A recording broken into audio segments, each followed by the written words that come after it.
Hello, Parser people. Happy Monday. There's no cute name for Monday. It's a Monday. We are still in the middle of making this game. And I think that's actually a great example of what it's like to work on any project, much less a coding project, is that you wildly underestimate how much effort it would be. I thought I could do this in one day.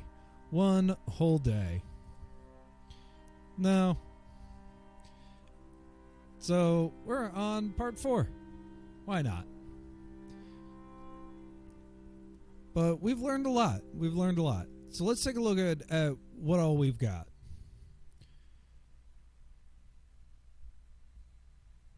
We've got a captions window that doesn't want to be where it should be.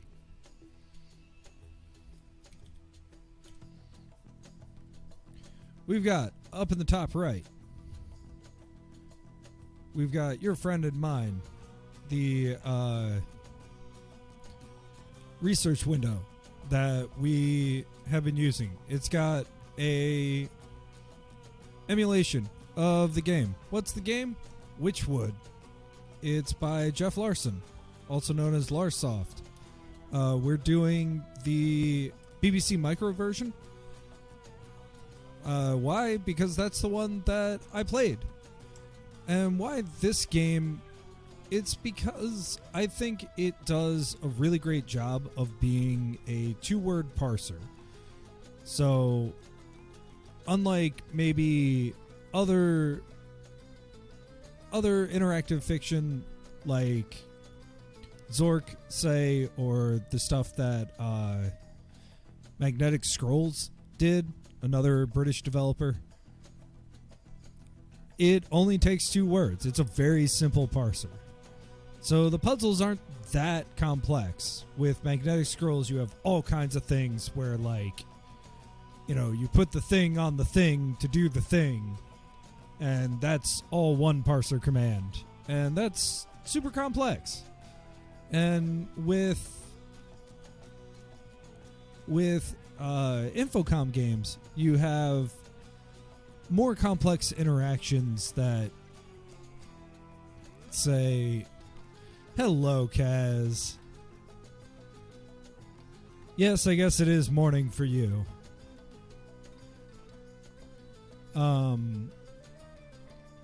I guess it's not Monday for you either.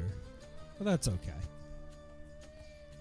But with Infocom games, they have, you know, multiple, you know, you can have objects in sort of a grammatical sense where, you know, you put something on something. In this, it is all just word. Makes it very, very simple to think of, and you don't have to worry about super complex actions.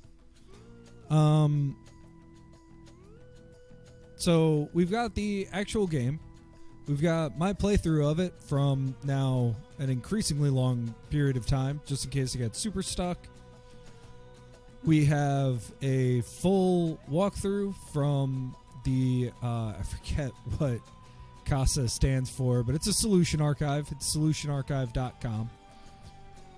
And just in case, we've got the interactive fiction database listing for it, which is also why we're doing this. You know, it's got a, hey, this many people have played this game. There's a ton of people who have played a lot of interactive fiction, a lot of text adventures, and only 2 people have played this. And I think it deserves more people playing it. And so what I wanted to do was turn it into something that a lot of people can play, an inform game, and change it from something maybe a little inaccessible to something other people might want to play. So our main window has not changed too much. We've got on the left hand side, you can't see that. Haha. On the left-hand side,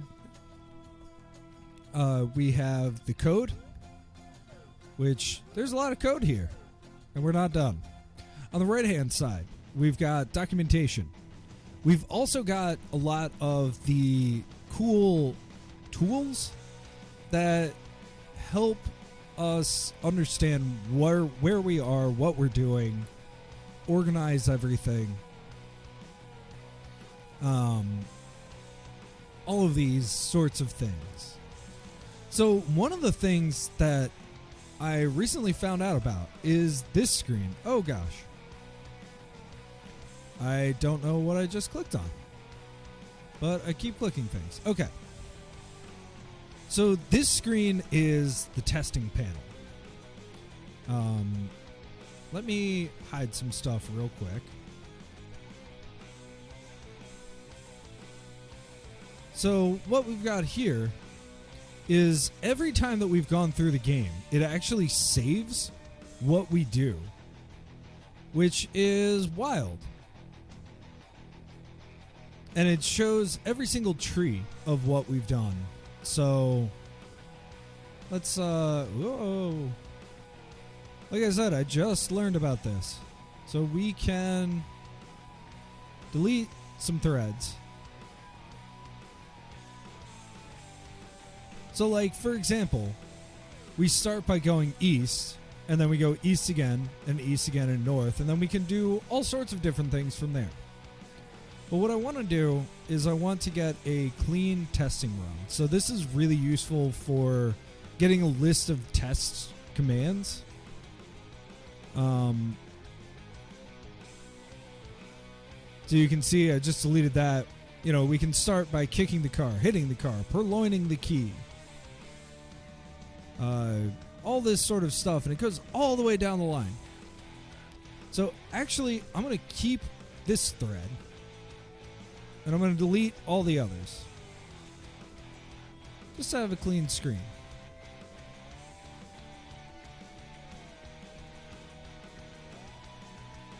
I'm not even sure what all these are. You know, sometimes you're just testing.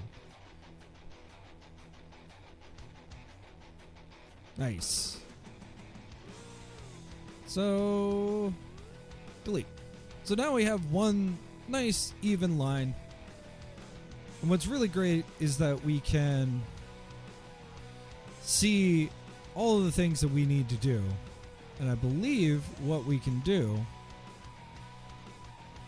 Oh, and it gives us... I see. So we can actually delete commands that we don't need. Like all these undos. You know what? I think walking through the game is probably the best call, now that I'm looking at this. So let's delete this whole thread and start from scratch. So if we hit go, up in this top bar, we have go, replay, and release. Not going to use release yet. Hopefully by the end of today, we can release it. That'd be interesting. We're going to hit go. And what go does is it just starts the game from scratch. So we start with an image that I downloaded. It's just a screenshot of the title screen. This honestly was the first thing that I loved about this game. So let's show the whole thing. Yeah, look at that. That looks real cool.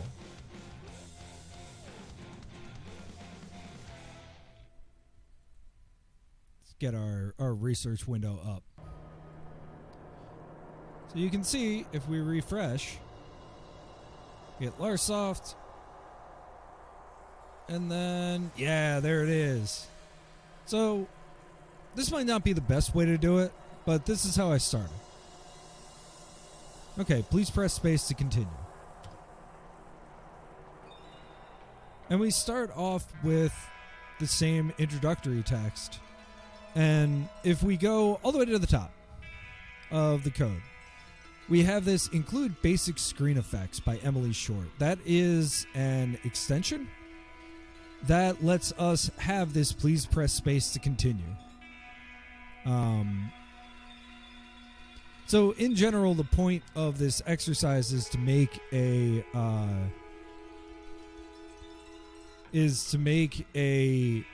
museum piece.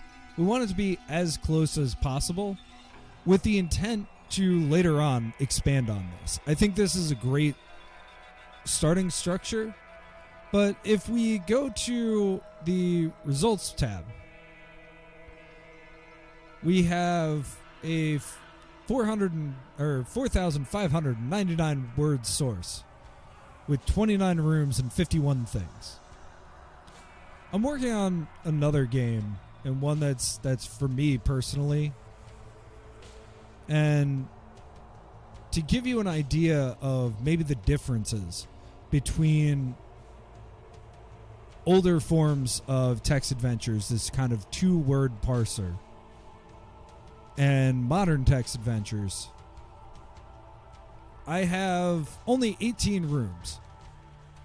And that's completed. There are only 18 rooms in my game. But there are 71 things, and I have not finished adding things. And the source text is more than twice as big. It's 9,500 words in the source text of my game. And that's for we haven't added all of the rooms. So probably less than half the rooms, and still more things. The amount of different things that are in each room, the amount of description available for each room, is so much higher in a modern game. If we look at a game like one of the ones that we played, like A Rope of Chalk, the source code for A Rope of Chalk, which only had, I don't know, let's call it 40 rooms, was 250 printed out pages. You know, the amount of stuff that you put into a modern text adventure, even a small modern text adventure, even a very limited baby's first text adventure, is so much more than I would even say 10 years ago, but, you know, definitely something from 1985, something from 37 years ago. Just the tools are bigger, the computers are bigger. This informed version of this game would not fit on a BBC Micro. There's just no way, and especially not, as I suspect that this was a cassette-based BBC Micro game. It's wild to me. So that kind of goes to why I started playing with this, was that definitely smaller scope, not having to worry about things.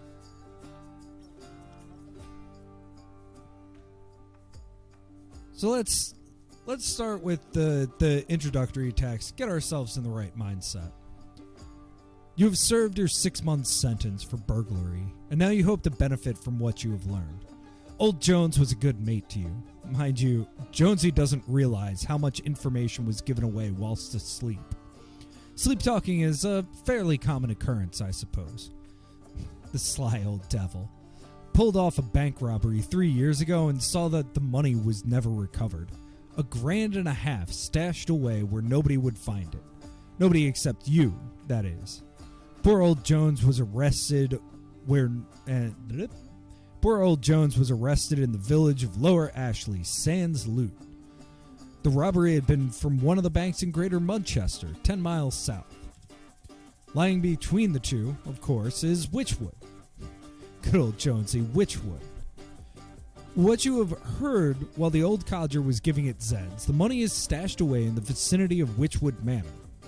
It could still take some finding, of course, but you know how old Jonesy thinks, don't you? When you get to Wychwood, your instinct should help you. 6 months isn't long enough to dull your senses. This car was easy enough to nick, huh? Don't care much for the color, but that's the least of your worries. Can't be much farther now. Now, there's the turning for Wychwood. I'll park the car here. The road is quite off the beaten track, and nobody should be snooping around at this time of the morning. It's not even 7 yet. Right, here goes. And so we start. We park the car, and we are now out of the car. So we can look at the car. And one of the things that I did, if we scroll down on this side, is that we kind of added some additional understands. So all that does in this case is give another verb that we can use to examine the thing. So in this case, examine something as examining. So typically we have X, or we could say examine, but give it a little bit of that feel. In part because I typed exam quite a bit. So we can examine the car. I've already searched the car. There's nothing inside of any use. So same thing for search. So we don't need to search the car. So we can go east, and we can go east. And if we want to get an idea of our map, just to reorient ourselves after a couple weeks off from working on this, we do have our map. And we started using regions, which are these colors. So we've got the pond regioned out. We have our initial starting area. We have where the cabins are. And we have this wonderful downward area. It's a slab that we have to push. And then we end up in this tunnel. And I will fully admit, I don't love this tunnel section. I just don't love how it's implemented in the original game. But I want that little bit of like, maybe this could have been changed. You know, what are the benefits and drawbacks to this game included? You know, as I think about this, there's definitely a thought that I have where we, you know, like as a thought experiment, what would this game look like as a modern text adventure? Just kind of a weird thought that I've been having. You can see here that there's a little bit of weirdness. If we go west, there's nothing there, but there's a line there. That's because the map doesn't really love when you do odd things like going to a different place. This map in particular is very strange. If you go east from the northern pond,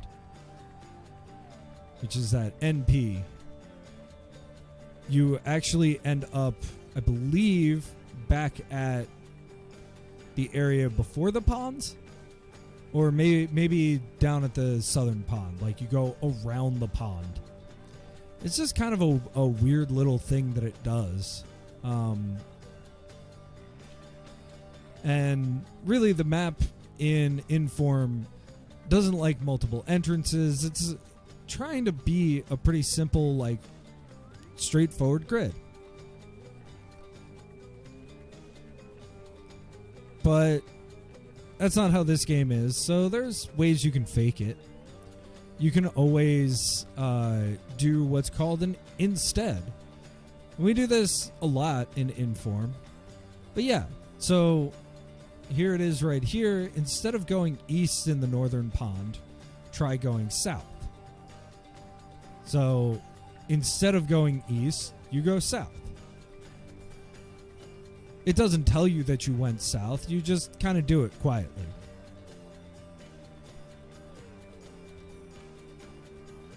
So we've got all this kind of cool stuff. But what were we doing? We were getting a clean example of this. So you can see our 3 spaces. And then examine car, search car. We've gone east twice. So let's get the things that we need to get really quickly. So we continue east. One of the things, I want to bring attention to this, where it says a distant church clock strikes 7. One of the things that Geoff Larsen was obsessed with was time puzzles. And there is a time puzzle in this game. If you spend too much time, you end up losing the game. The people find you. It's an interesting little wrinkle to add things. One of the things that I did, and I may or may not take out for the final version, but just to keep track of things myself, is up in the top right. You cannot see the top right. Up in the top right,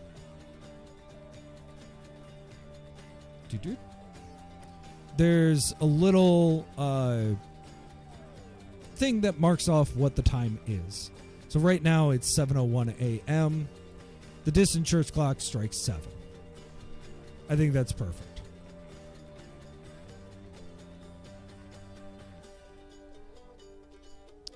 So we're in the southern pond. We go north.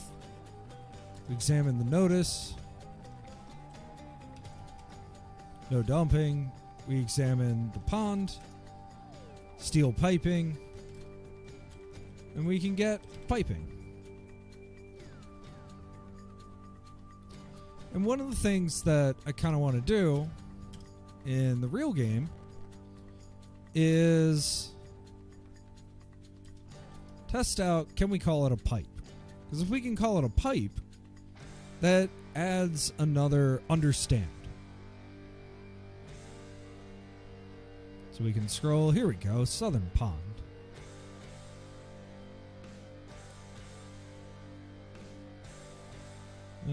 Where's the piping? Steel piping is the thing that is nowhere.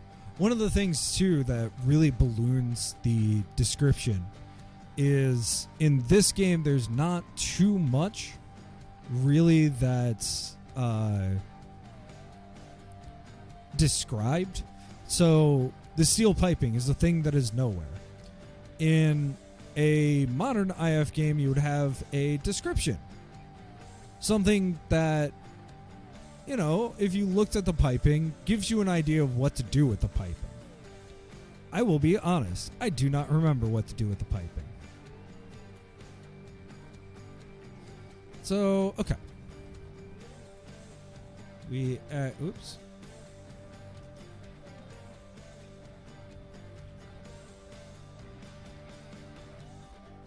Yeah, we go north, right.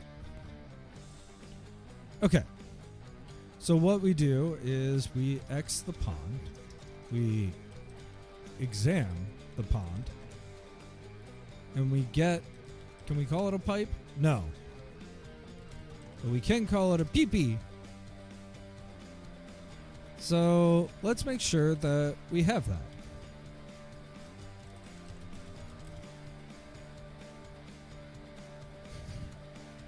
Yes, yes. Although it's not really east and west, it's more just like right and left. You don't... It's worse in games that take place on ships. Like, there was one game that I played that you had to remember which was port and which was starboard. And like, I'm not doing that. And a baft was back and 4 was forward. It's ridiculous. Why would you do that to your players?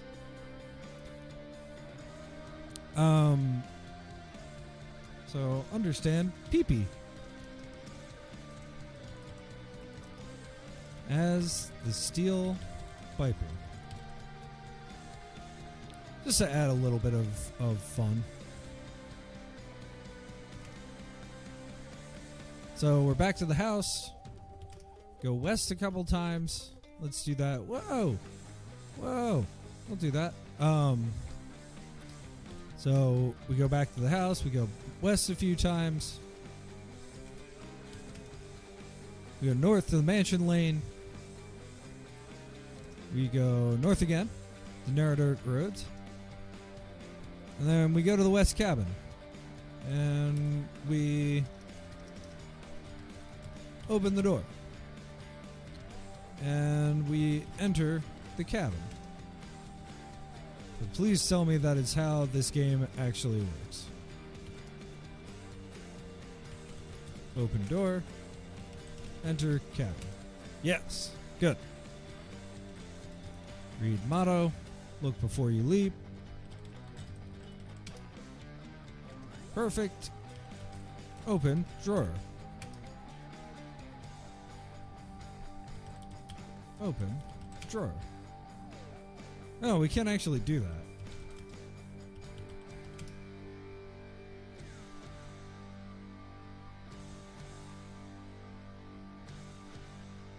That's interesting. I mean, so one of the things that I'm definitely going to do, especially, yep. So, yeah. Interesting.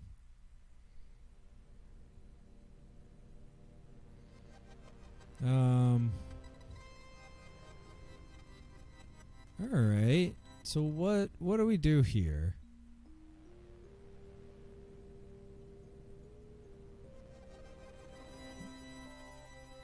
If drawers open. Do. How do we open? Instead of examining the drawer. If the drawer is closed, try opening the drawer. Otherwise, say that. So, what I'm just going to do is put a comment. You put comments in square brackets. And just remind myself that we can't actually open drawer. Can only examine drawer. That's annoying and maybe something I won't implement. As much as I want this to be a museum piece, I also want it to be logical. But maybe I don't actually want it to be logical. Alright, what happens if we examine the drawer again? I see nothing special.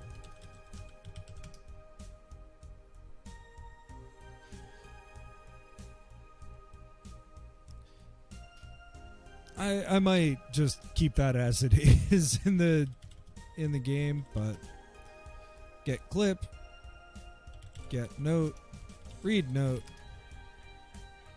So get clip. And what we really want to do is we also want to understand pape as the paperclip.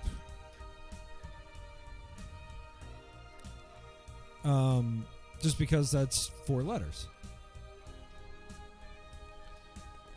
And then what happens when we read the note? Cool, great. While we're sitting here, let's bend the clip.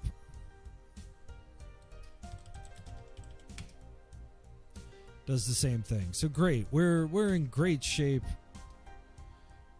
So what is it? Leave. Perfect. We are making progress.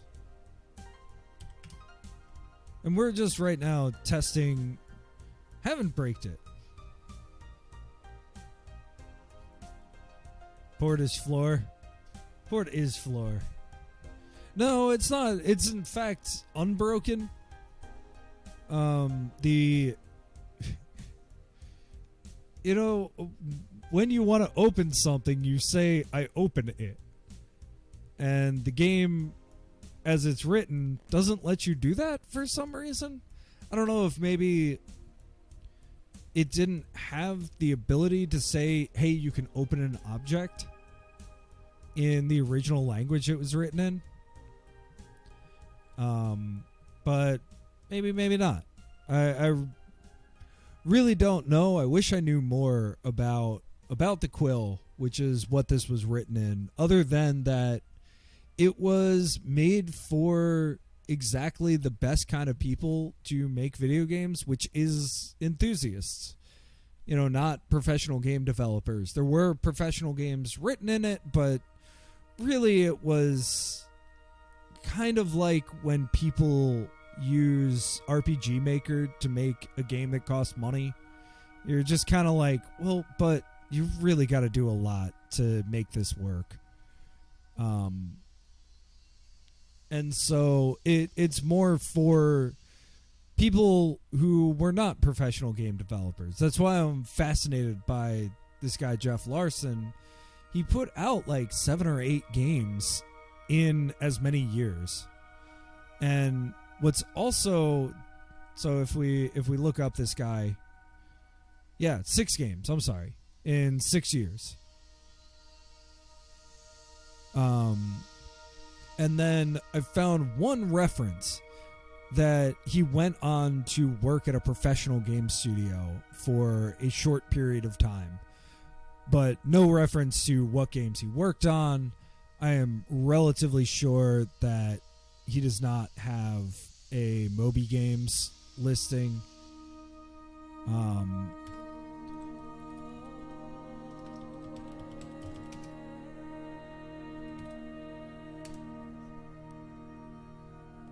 No.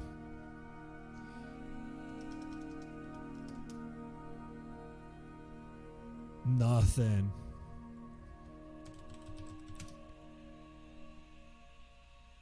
And then also nothing for Larsoft. So, yeah, this definitely was not a professional game, but he put a lot of time into it. I mean, there's box art. There's got to be something going right here.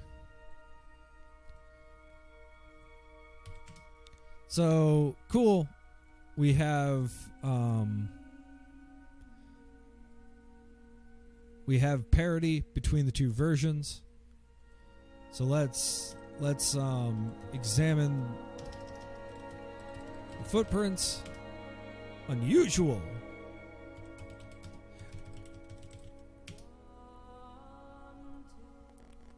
And then if we examine the cabin, it should say it's locked.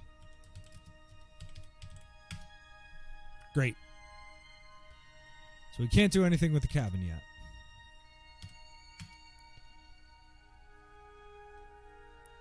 So we're inside the gateway of the mansion. We have to go west. We have to push the slab. A bat swoops out past me. So back to inside the gateway. Push slab. A bat swoops out past me. We go down. And this is just me getting a relatively clean testing path that I can go back to over and over and keep working on this one thread. Heavy wooden door, open door. Open door.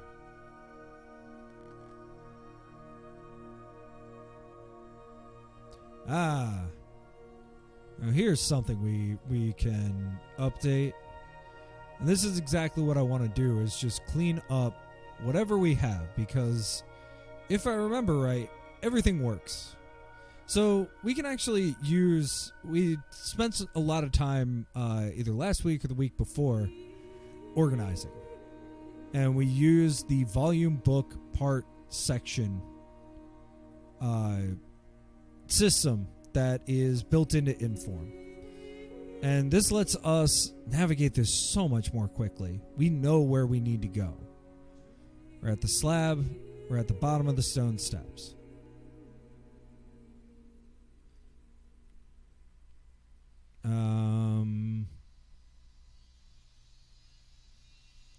Need to go down one. Tunnel entrance. No. No. Oh.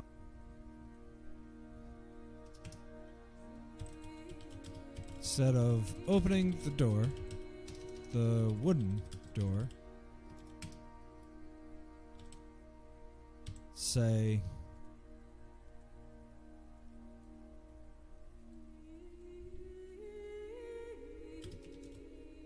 I can also see a tunnel.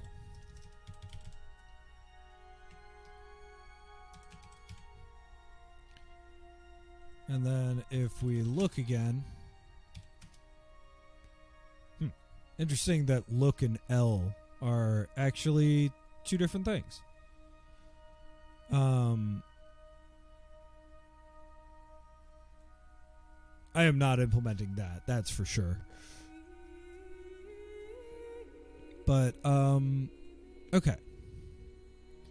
So, the one problem that I don't love about this, so if we go contents, it's a little hard to get back to that, but I want to take the formatting that I've used. So if the door is open,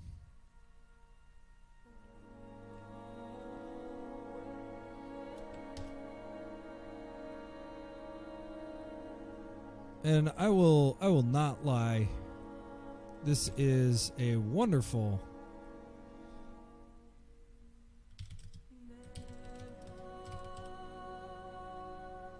I can also see a tunnel.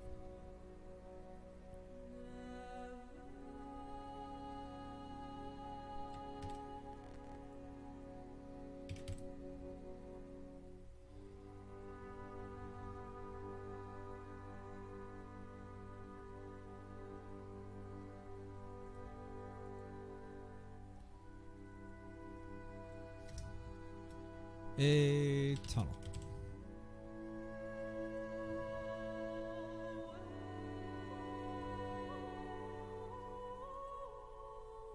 Oh. How is your cat not coming to bed? How dare he? But good night. Thank you for stopping by. It's always nice to have company. And this now shows off what we can do here.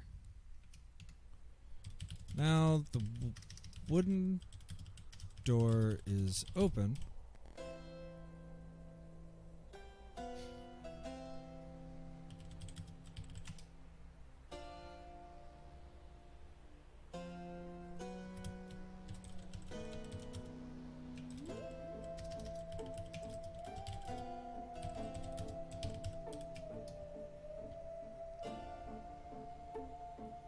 Oh, it already does that. So one of the things that I'm still kind of struggling with Inform is what is natively understood. So like, I went, oh no, I need to say, oh, understand door is the wooden door. Inform does a really great job of natively understanding and trying to make it easy on the player. So like, if there's a door, you can open it, you know, but sometimes it's not as clear. So we'll just try to see if this works.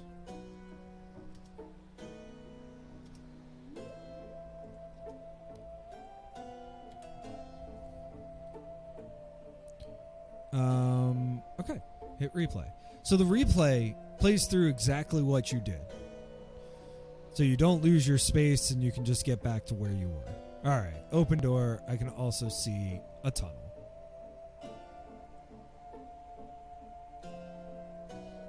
Perfect. So now if we look, I can also see a tunnel.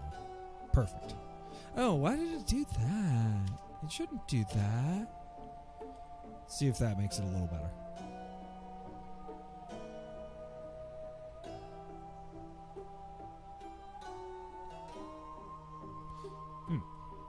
Okay. Well, when it's being grumpy, we can just say line break.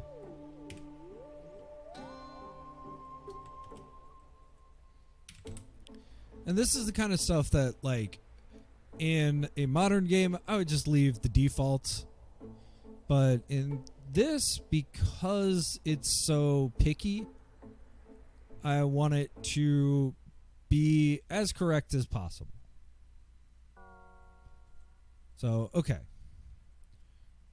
So, we should be able to go tunnel? Okay. Go door? What if we go door? So, this is the thing that I don't know.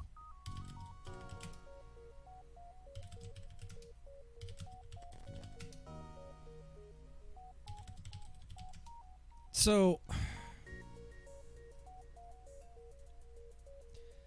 this is the part. This is when I sit here and I go, I'm going to do a little bit of editing. I know this is supposed to be a museum piece, but I think explicitly this section is probably the most poorly done section of this game from an implementation standpoint. So as much as I want it to be a thing that says, oh, this is what it would be like to play this game, you know, it's kind of like the opening drawers situation where I'm just gonna make a correction. You can open a drawer. Like, I'm not gonna apologize for that. You can go through the tunnel, you can go through the door from either side. Because what you're supposed to do is go tunnel and then use that to go door. And absolutely not. No. I refuse. And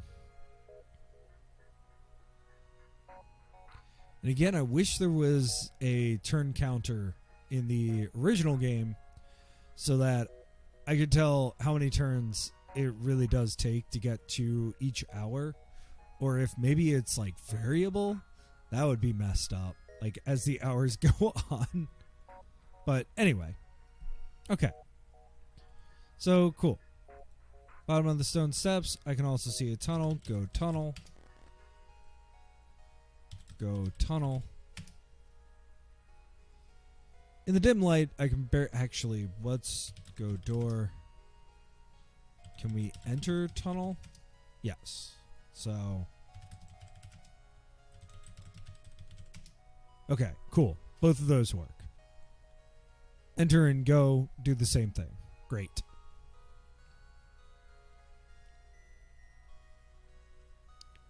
You know, it's just one of those things. All right. So we go north from here. Stone steps lead down. We go down. And we go down. And then we open the trapdoor.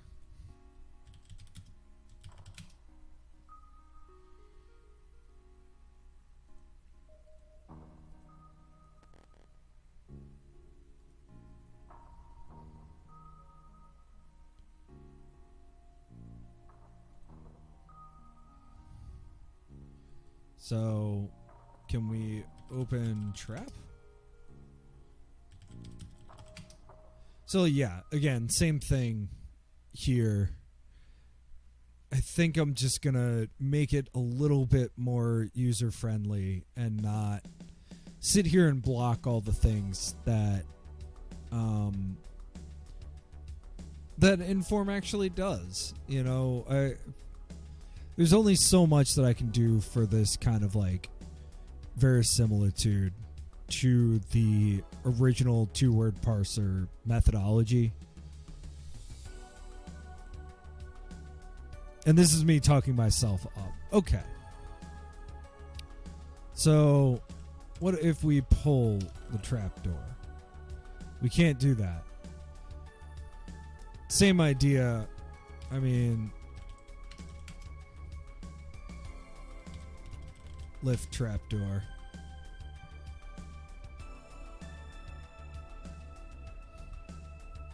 Okay, I can also see steps down. So yeah, again, I don't know why I started doing it that way, but I did. Line break. Oh, and you know what? There's that ending line break as well. That makes it a little bit prettier. So I'm going to make sure I do that up above. And I know this is like going back through stuff that maybe we already did. But one of the things that I really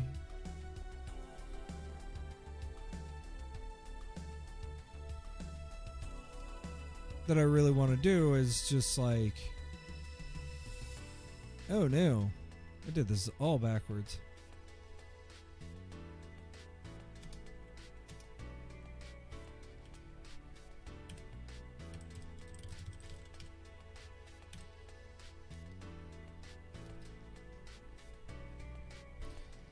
Oh no, I can't find a verb. Oh, that's why. Okay. That was just me hitting a random thing. But now I see how I managed that.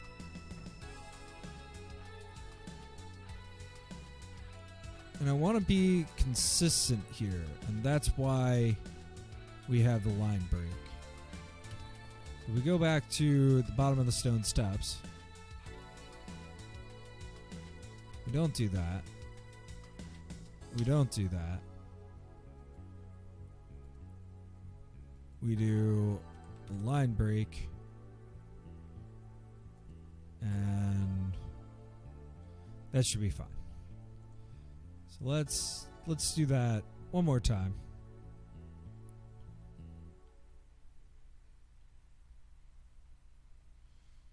And just make sure.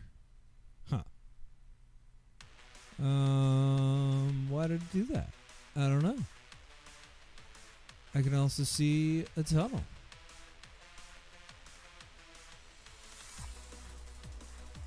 So this is the kind of thing where I get kind of wonky. I just want it to be right. And it helps to use the right punctuation and stuff like that, but yeah, I don't know why this one doesn't need a line break, but the other one does. But them's the breaks.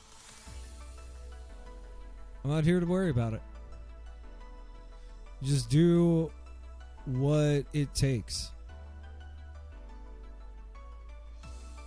Yeah, that looks so much better.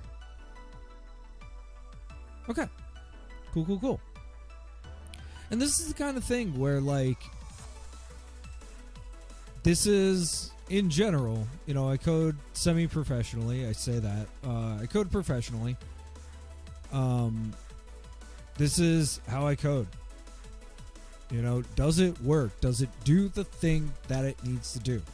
Then don't worry about it. Don't worry about, like, stressing out about how perfect it is.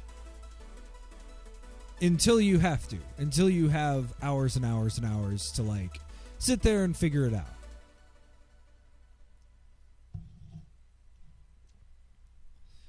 You know, we've been here for an hour and we're just still consistently testing stuff. See the deep steps. Again, this line break, not needed here. Maybe the end if acts like a period?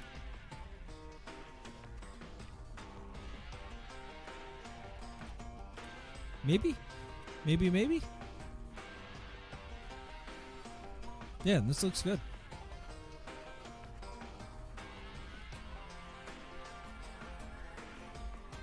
Cool. Alright, everything's dark. I can't see. Touch. I don't understand that. Feel. I can feel a cord in front of us. Pull cord. Click. Touch. The cord. So again, here I remapped feel. Or actually, I think feel is automatically mapped to touch. I'm not going to re-implement this. Why would I fight the player on this?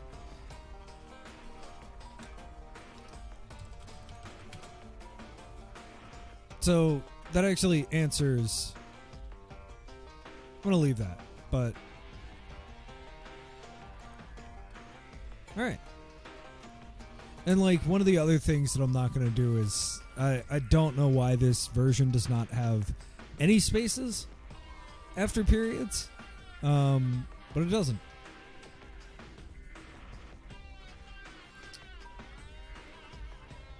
All right, so exam symbols, exam bed. I can also see a letter. So exam symbols, exam bed. I can also see a lighter.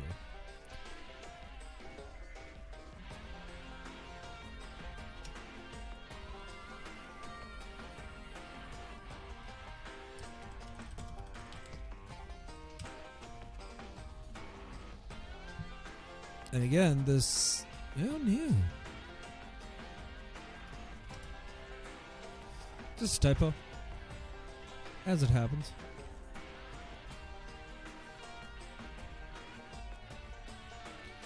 And as this game goes on further, definitely... Okay. I can see a lighter. I like how that looks. I can also see...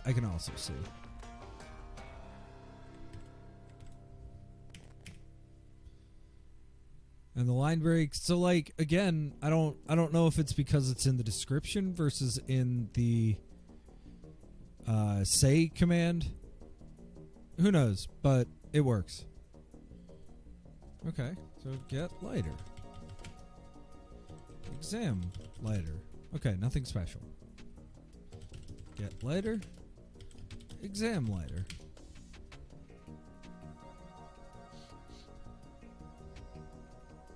So that's perfect.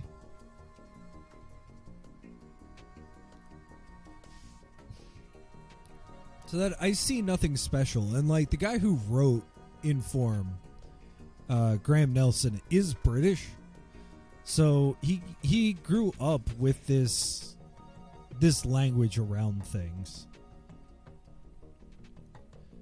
which I find interesting at the very least.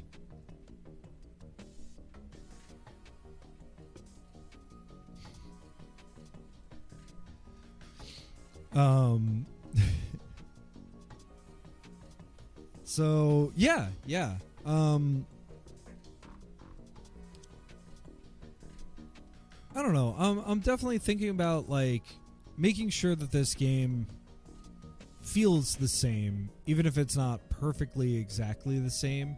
And I think so far we're doing a good job. So again, X cupboard. Oops. Exam cupboard. I see nothing special. Search cupboard. I see nothing special. So exam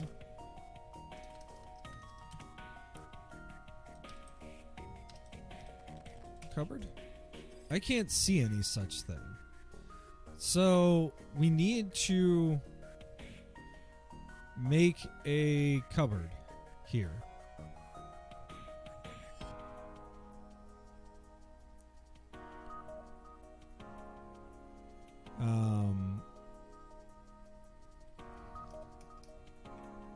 So let's put it next to the bed.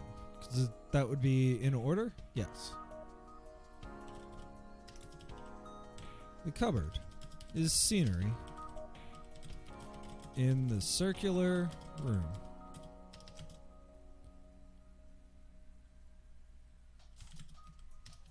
The cupboard. No. We need... Yeah, that's all we should do. Just that. And...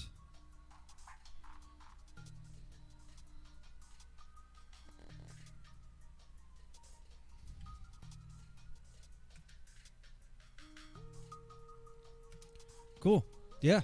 I see nothing special.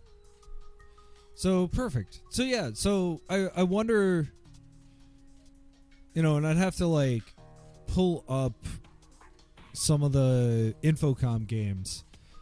I know, just because I read it so many times in A Mind Forever Voyaging, the standard thing is, like, oh, this is your, like, regular whatever. And nothing else. I found that, and shucks, like, was A Mind Forever Voyaging. No, not America's Funniest Home Videos. A Mind Forever Voyaging. Yeah, A Mind Forever Voyaging was the same year. And that had the same issue that I feel that this game has, which is that if you look at too much stuff, it's either not there or, like, it didn't expect you to examine every little thing. It just kind of expected you to, like, roll with what was in Look, which I think is a huge difference between older forms of interactive fiction and newer ones. Is that the older forms, like, they didn't want you to examine every little thing, get every little, like, ounce of writing out of every object. And again, part of it, I think, is just space, stored space. But I don't know. It's something that I think about a lot when it comes to how to write for interactive fiction now compared to then. Again, we added a little bit. I think we would have, we've broken the 4,600 word mark. And you can see, as we do this, we are in one line. So as we test stuff, maybe we would get more interesting things if we went to a specific node and then did a bunch of other things. So, I don't know. I'm just thinking out loud about it. Okay. So actually, let's use that to undo what we did, just to see what it's like. No, that's real nice of you. Thanks.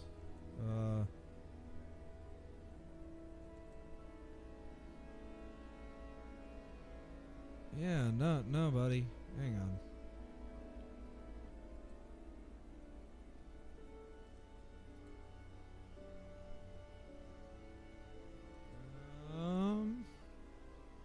Hey, this is the first time I've had to do this. That's great.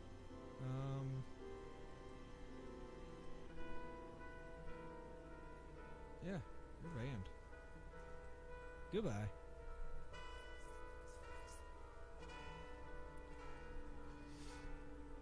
Hey, I must be getting some kind of thing if I'm getting chat spam. Yeah. So where were we? Right, we were here. So what happens? Well, I did the wrong button. Let's play to here.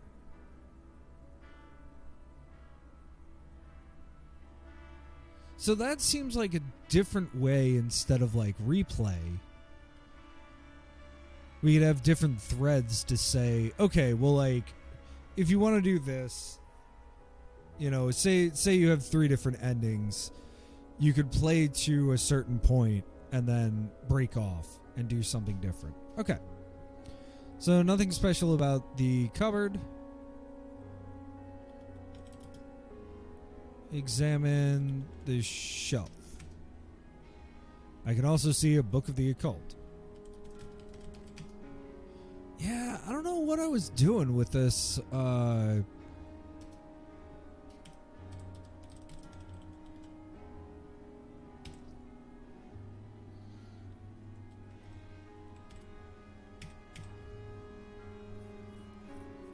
don't know what I was doing with this line break issue.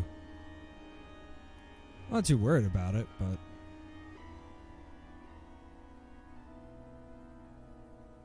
perfect. Okay, so get book, read book,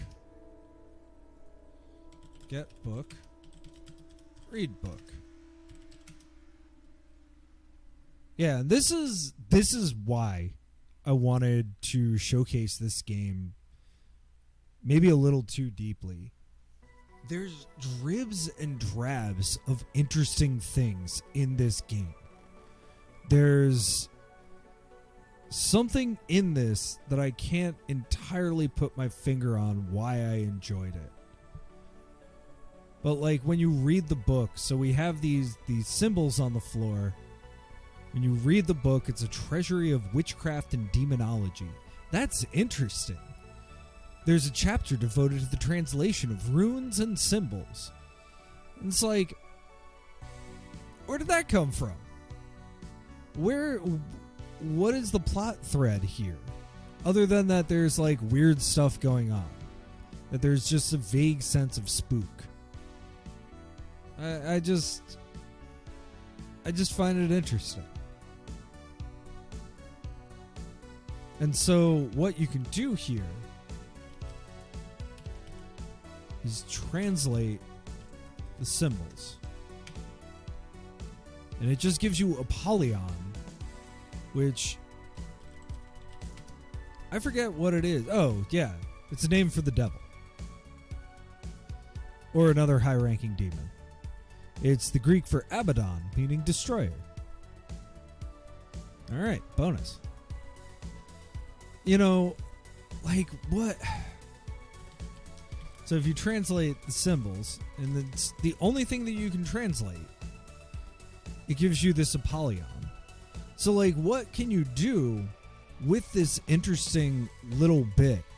I'm fascinated by it as I'm learning how to write games. So it should be 8 o'clock. Or close to. So there is other stuff in this book. Oh, there's the table.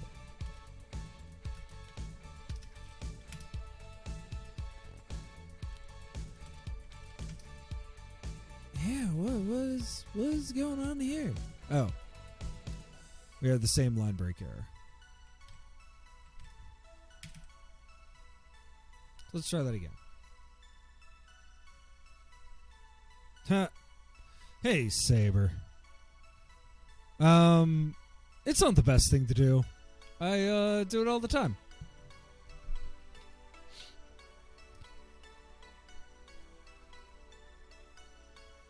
So I don't know if it's because we're underground, or if maybe I did a little bit too much. Yeah, I mean, it used to be a bigger problem. Modern computers have better power management and stuff like that, but I can't say that it's the best thing to do. You should be shutting down your computer every night. It does garbage collection. But yeah, like, I'm fascinated by this just a little bit to see what exactly we should be getting here. So, alright, get Cigar. I can't carry anymore. I don't remember, I guess drop note?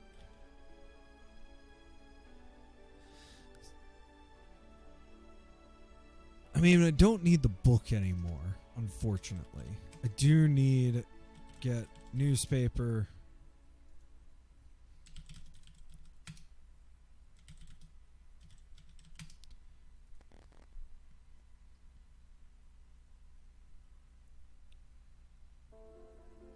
Ha.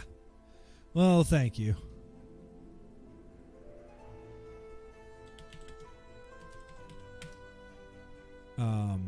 But it is interesting, like, And maybe we should take note of this. Like, is it just 5 things? Is it like what?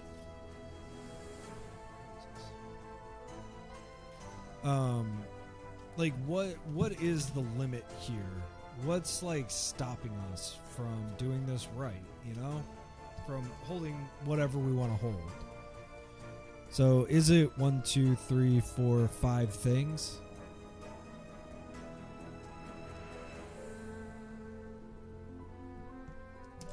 I'm not sure.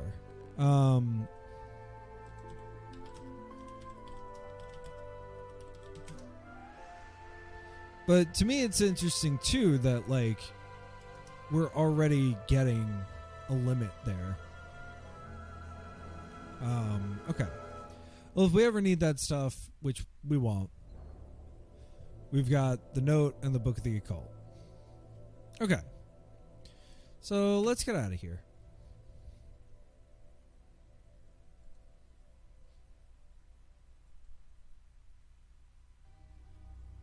Hello, spender of money. Welcome to our wonderful chat. We've got so typically what we do. Oh,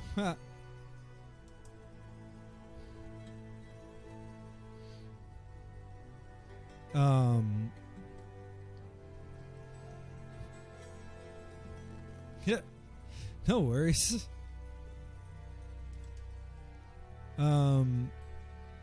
Yeah, so what we're trying to do here, and if it is something as simple as 5 items, that's something that we should be able to implement.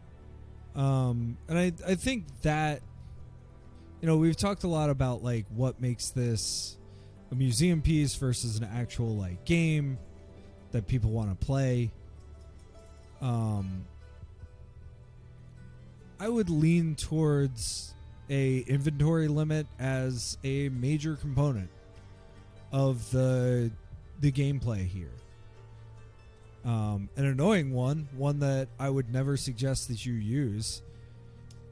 Inventory limits do not make sense unless you're doing a very like serious, realistic game, and I'm gonna go out on a limb and say a text-based text parser is not the format to do that in. Every single game where there's been sleep mechanics or food mechanics, like that is why we did not finish Amnesia together, is because there were sleep mechanics. Yeah. So what the project is taking a BBC Micro game, a BBC Micro text adventure written in the Quill, which was a enthusiast text adventure language, and turning it into Inform, which is I would say like Hadean Lands is written in Inform, and you can buy that for $15 on Steam. And everything that I've read is that it is worth all $15. You know, it's a really complex game, totally worth it. So Inform is a professional thing, but it's also written with enthusiasts in mind. And I have a soft rule, which is that enthusiast games are the best kind of games. They're doing interesting things. They might be rough around the edges. Definitely not lewd, but yeah, news. It's the British Broadcasting Company. They and gosh, I wish Kez was still in chat, because she would know this better. But they, I don't know why my chat window, why all my windows are all messed up. I don't know why. So no, it was back in the 80s. So this is right before personal computers. You had microcomputers, So there was like the ZX Spectrum, and over in the States there was the TRS-80, and the Apple II is kind of on both sides of the divide, even though it came out the same year, between a personal computer and a microcomputer. I think you could make a strong argument that that the Apple II was the first like PC as we think of it. But these microcomputers were often like really locked down. You couldn't like expand them. I know for a fact the ZX Spectrum and the BBC Micro, which is also called like the Acorn Electron, I think. This is the Acorn company that made them. But I know that they both launched before the floppy disk launched. So they actually used like a cassette tape, you know, like you would put music on. And this is my favorite fun fact about those cassette tapes is there used to be radio shows that would talk about the software that was out there. And they would play the sound of the cassette playing as audio, and you would record it off your radio to a cassette tape and then put it in your computer, and it would play. It would like run as a program.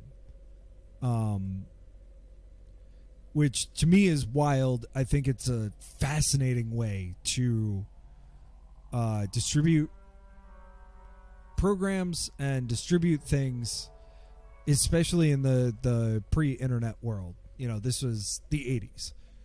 And maybe even earlier. So yeah, the BBC Micro was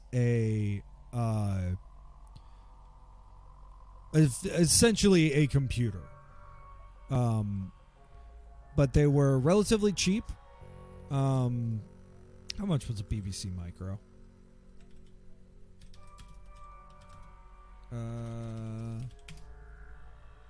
BBC Micro, what did it list at?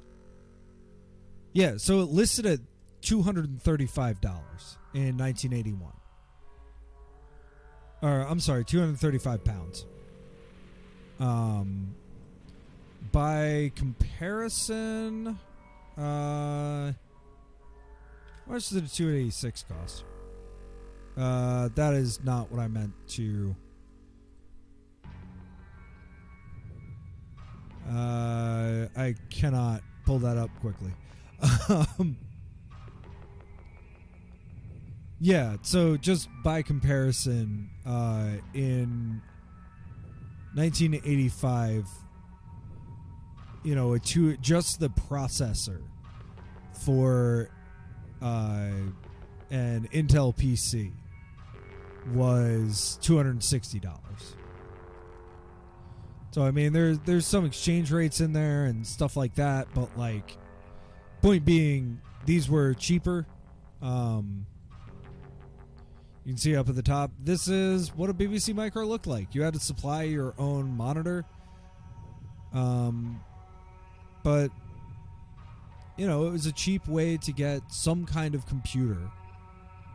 And the whole reason why the BBC was doing it was to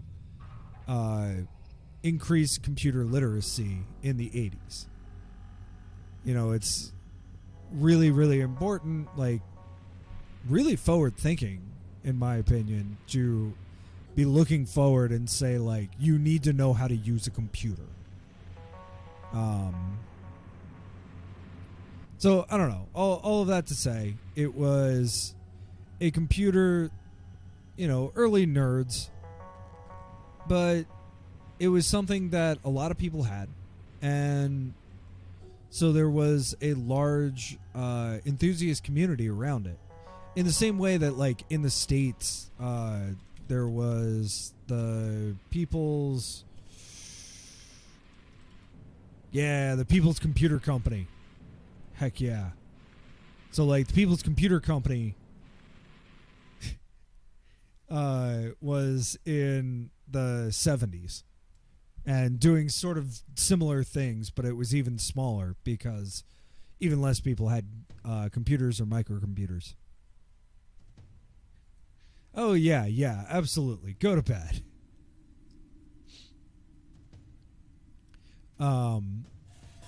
But yeah, so, to kind of put a bow on that, like, the reason why I think I'm so fascinated, one of the reasons why I'm so fascinated by this game in particular is that it's like a semi-pro game.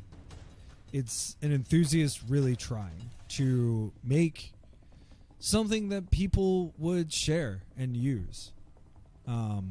Okay. So, that's fine. Oops. Oh, okay. So,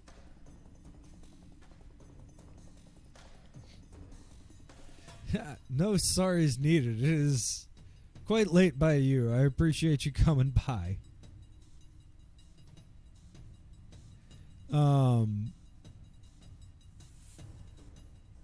Okay. So, what am I doing? I am trying to... Let's go back to... Alright, let's lift the door. Let's lift the trap. Let's go down. Let's pull the cord. Alright, and then we go up. It's click, and we're back up. Okay. So, actually, we're not that far off. It's 8:06 in my game. It's 8 o'clock in this one.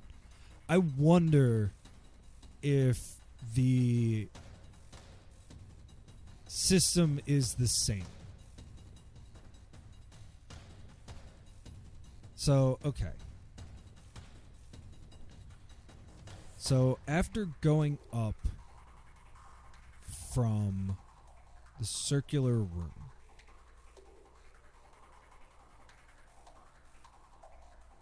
that's what we want to do.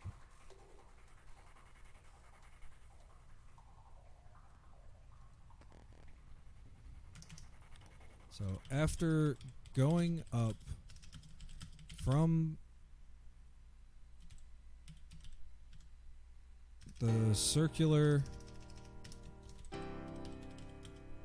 room, say click.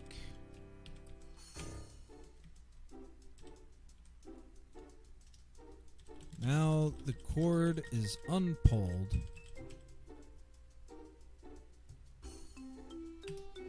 And while we're at it, now the trap door is closed.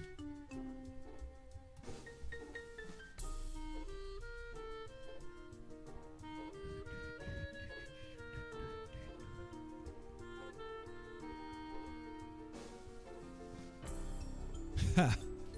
I would love to... Oh, okay. Well, we go up. Say click. Now the cord is unpulled. Carry out the action? Uh-oh. Is that what I want to do? This is the kind of stuff that I'm still real fuzzy on. Yeah, carry out the action isn't quite right. Alright. So we've said this before. One of the great things about Inform is that the documentation is right here. So carry out. What do we just search carry out?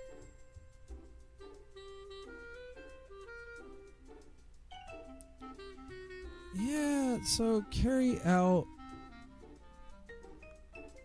or like the rule succeeds, or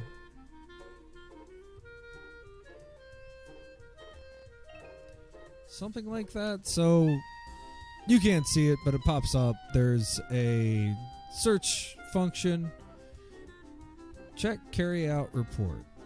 Maybe At this stage, no further activity is needed or allowed. Whatever effect the action had is happened and now it's over.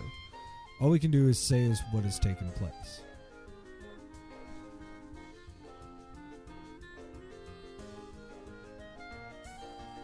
So, I don't know. We definitely do...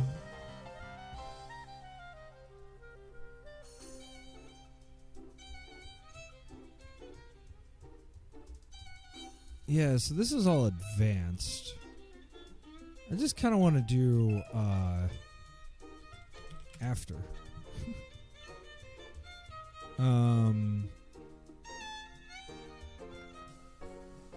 All each and everything, making new substitutions, after rules. Okay. There's pleasantly little to be said about after rules. If an action has survived all the rules in its way and has actually succeeded, then we need to give the player a response which acknowledges this. Informs normal rules will be sufficient to say something undramatic, for instance.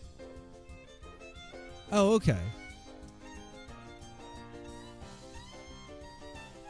So try silently, before, instead.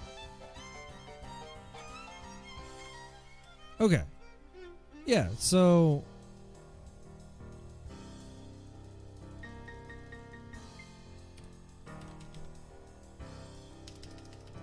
the click is fine, and then all we have to do is just say the C in the next room up. It's not the circular door, it's not the trap door.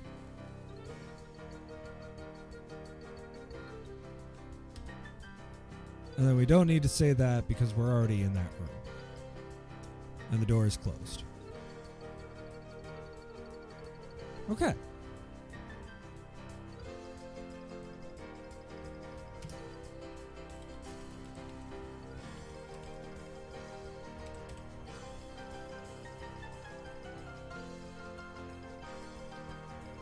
Oh, right.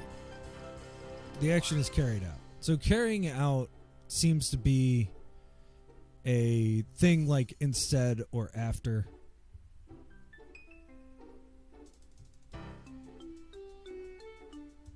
So, cool. And then that space is in the way.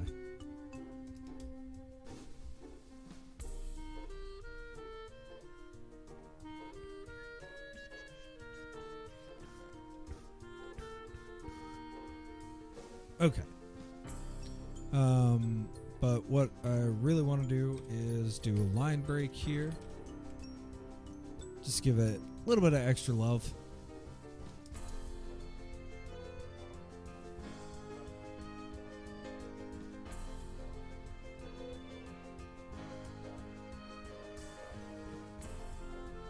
Okay.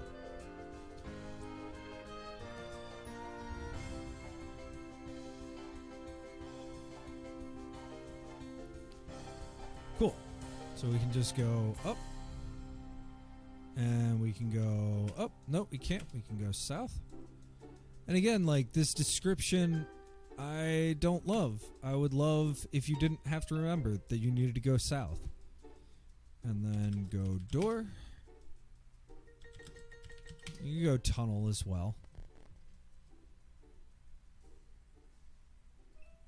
Alright. Let's go up. And we're back to west of the front lawn. And it has been a while. But what do we have? We have a fat cigar. We have an old newspaper. We have a book of the occult. We have a short wire. We have a steel piping. Is that what we have? Short wire, a lighter, fat cigar, old newspaper, steel piping. So, right. We drop the note. Did we ever get the note? I don't remember. That's fine. Alright, we're at the front lawn. We can go north, the garden pathway. Alright, and then we use the wire. What?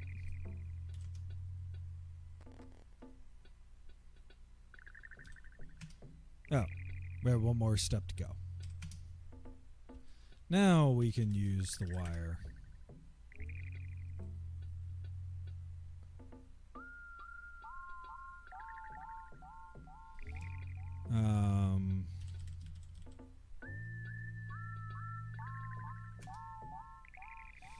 Ooh, okay.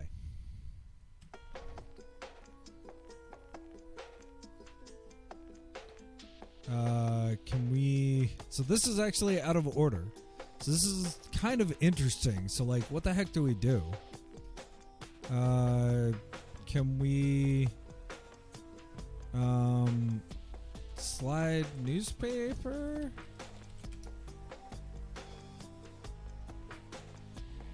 Can we pull newspaper? Oh no.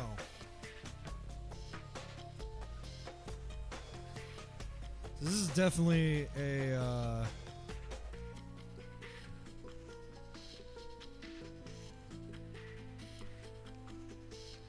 this is a soft lock.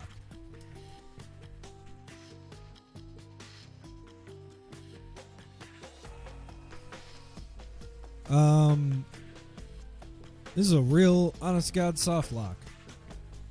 Alright. So in the spirit of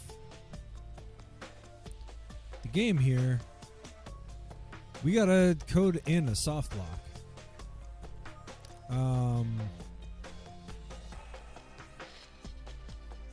That's interesting. You know, and this is another thing that I think games did in the before time that they absolutely don't do anymore, and that's a good thing. Don't soft lock your games.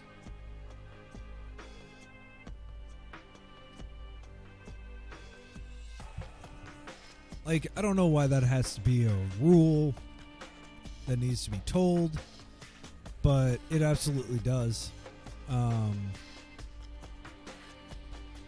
Like, don't soft lock your games. Give some sort of fail state that you can go back to. Can you undo? No.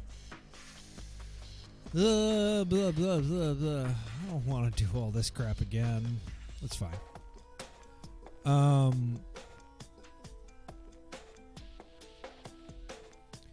Also, why we bounced off of this when we played this, me and J-Ram.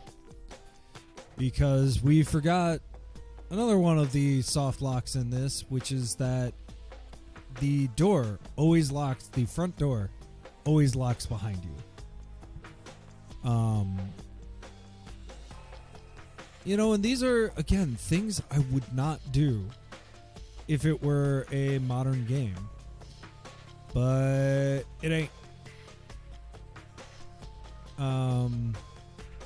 I think Infocom games and I want to say Magnetic Scrolls games both were more forgiving in this sense. But even as late as the 90s, like I think about The Sound of One Hand Clapping, the Erika Sadun game that I played, where there's not too many soft locks, but the absolute final puzzle has a soft lock in it. And there's definitely soft locks along the way, but I don't think within a single puzzle. But all that to say, outside the front door. And let's just make sure, read note, what is it? Read notice. Yeah, so it says 10 a.m. here. So I'm very curious about that.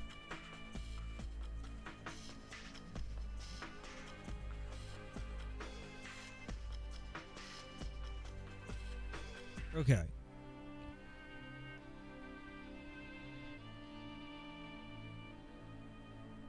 So we have rules for that. Instead of using the paperclip. So it says that either way.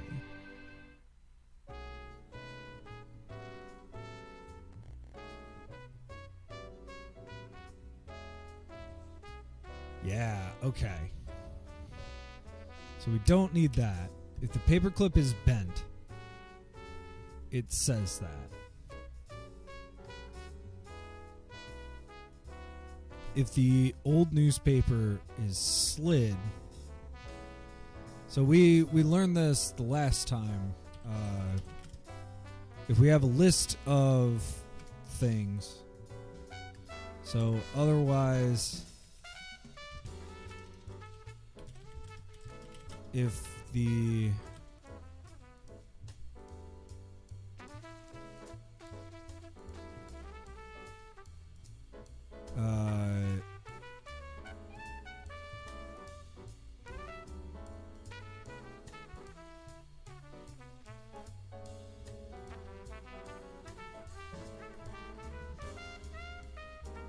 so it always does that. Oh wait, no.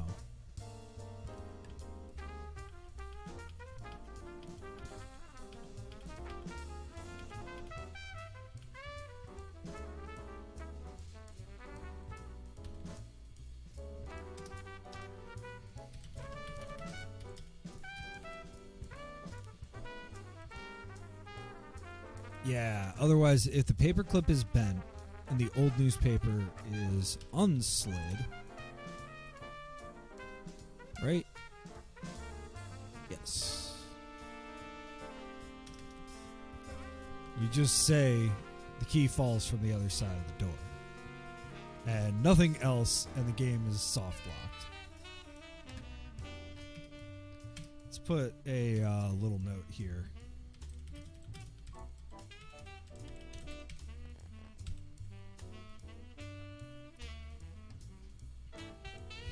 So brutal. I hate soft locks. I hate it in any game because, like, just from a is your player having fun perspective.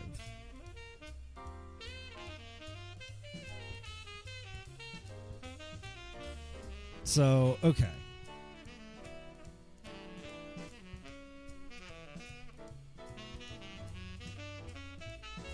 So the brass key is not falling.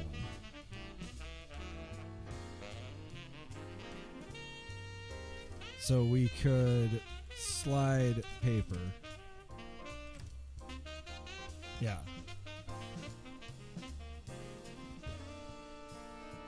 Okay.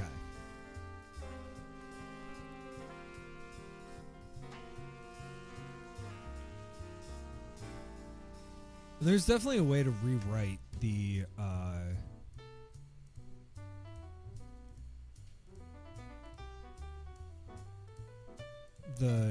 standard the standard I can see. So I wonder what happens there.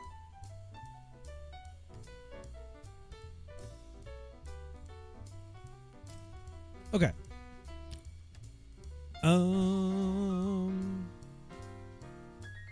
Cool. So we can get paper. Nothing obvious happens. I don't know. Oh, wait. Why does it say nothing obvious happens? Oh, if the newspaper is slid. Put that otherwise in there.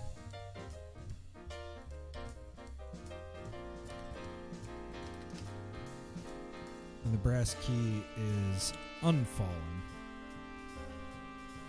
It just says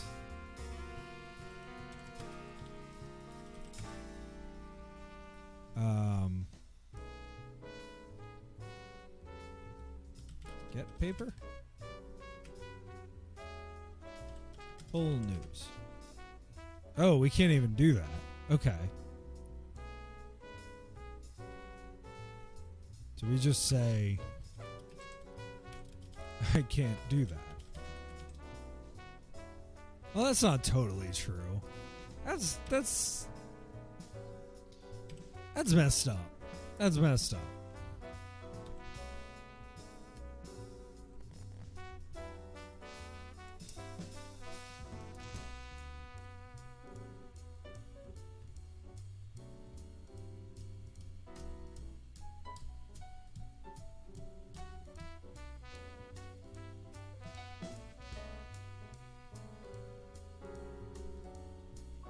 I'm a little curious Okay, never mind.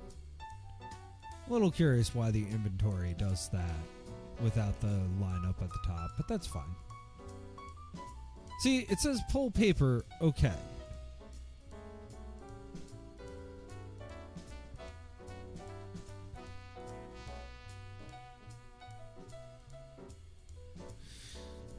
Get news? Okay.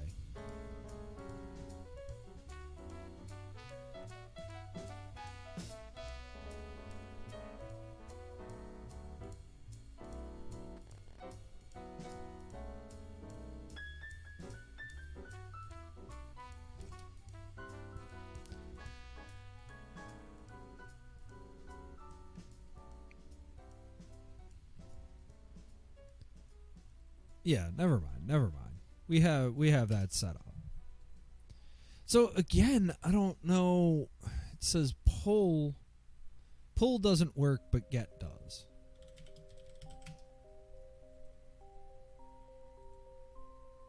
So I don't know. Let's slide news again. Oh, I see. Okay, if the newspaper is slid.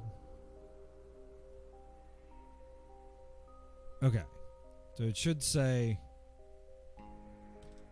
slide paper.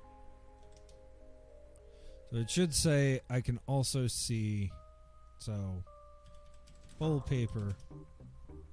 I can't do that. Get paper. It's not here. Oh, it's not paper, it's news. Get news. Pull news. Okay.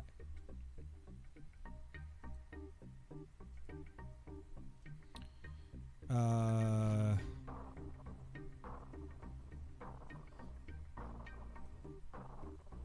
then pull news. Right.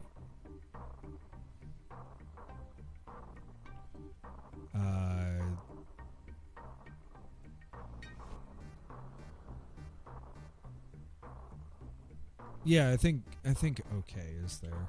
Get news. Slide news.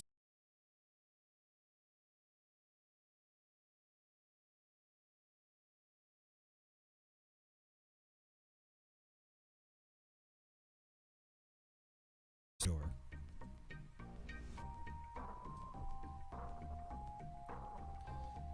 And then pull news. So we're at the same part. That's great. Okay, and this is when we use the index. No, not the index. We use testing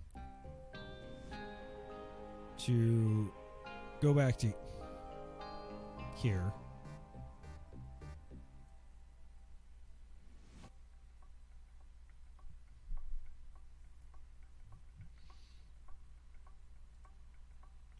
Play 2 here. So instead, what we want to do is we want to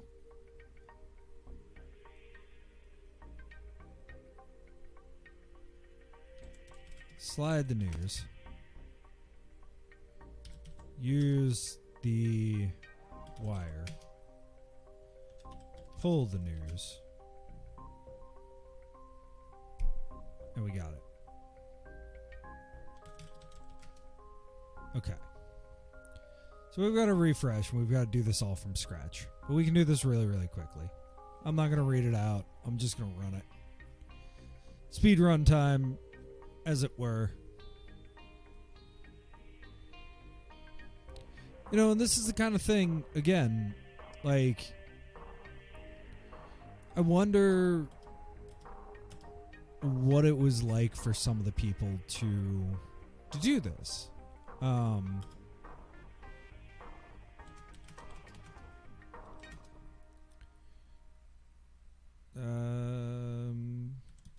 Examine the pond. Get the piping.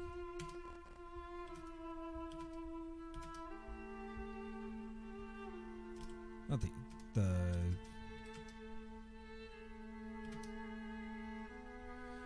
open door. Enter door. Examine table. Examine drawer. Get clip. Get Note. Leave. East. North. North.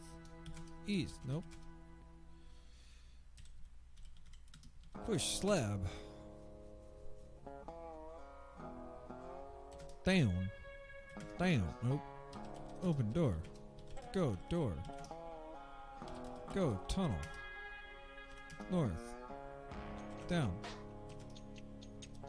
Lift trapdoor. Down.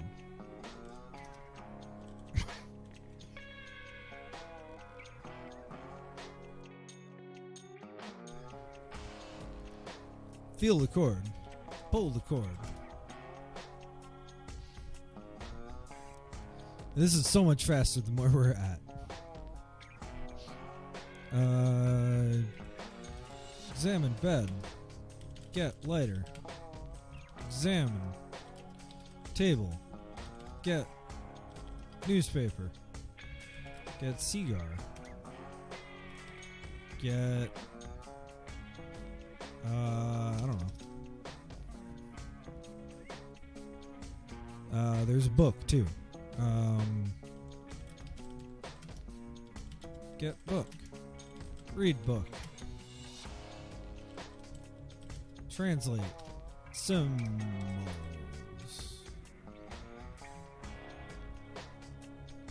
Okay. Up. Up. South. Go door. Up. Up.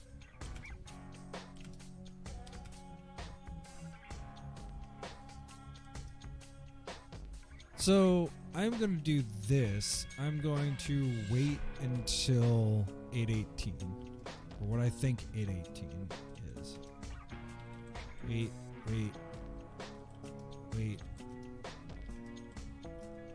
So we're just going to wander for a bit until it says 8 o'clock.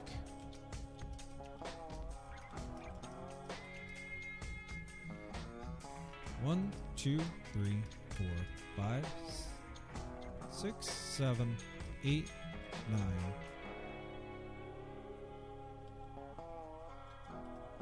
10, 11,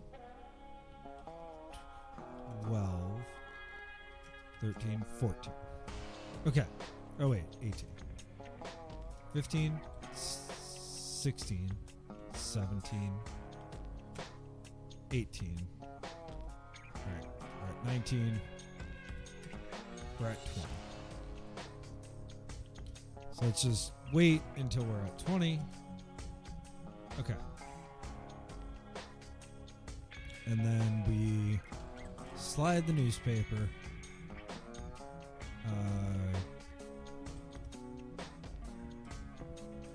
Bend the clip. Use the wire. Pull paper. Pull news. Get all. So I think we did 5 things there.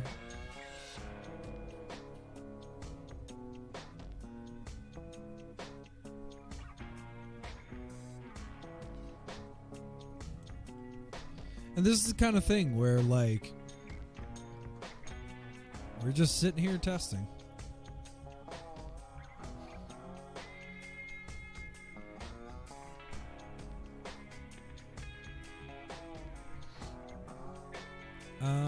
Okay. So we should be pretty close here. Get news, get key, get brass. Okay.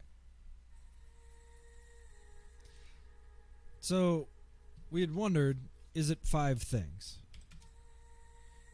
It is not 5 things. So I don't...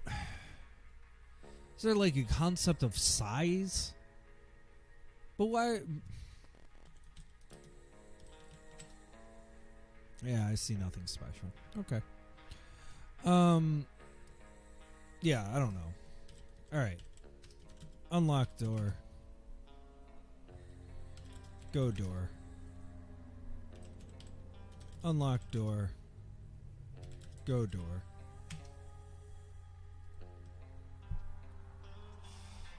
All right, and we're inside. And again, we have a painting of Stonehenge. Why?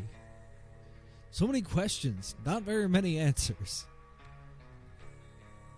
Opportunity knocks. All right, we have the bowl of fruit.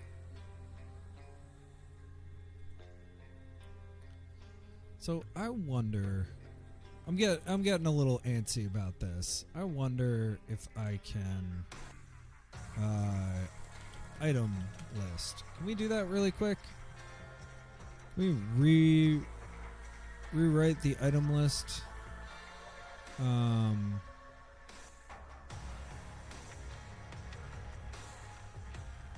It's listed in, that's awarding points.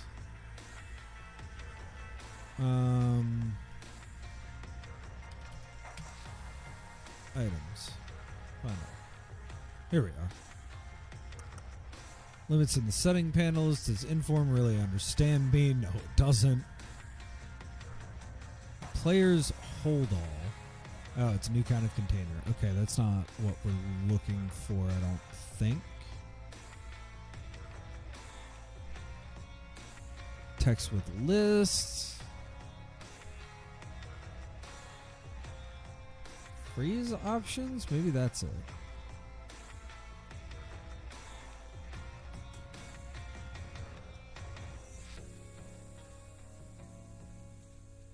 No.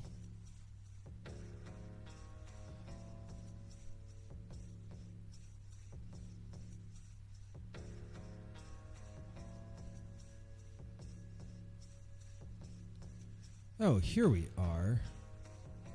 Yeah, with this information, we can try rewriting the inventory behavior to emulate this standard or to explore alternate versions.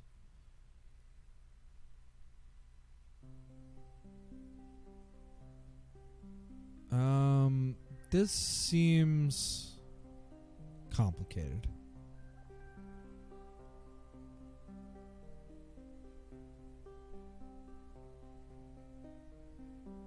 It's not that complicated, actually, but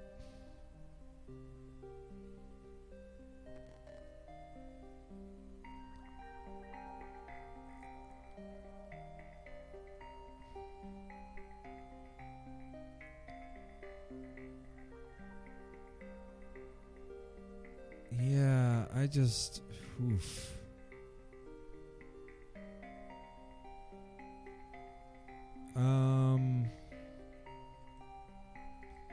Stop, next and break, repeat running through. So this is all interesting.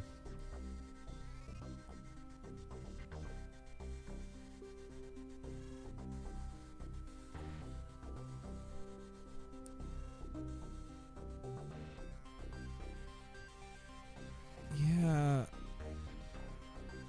I'm just gonna say this. Maybe we won't get to rewriting the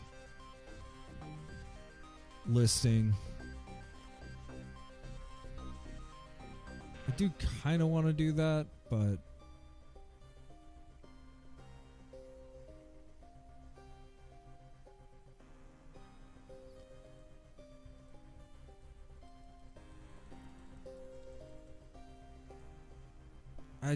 I'm so unsure. Yeah, scenes, all that. We have the viewpoint character.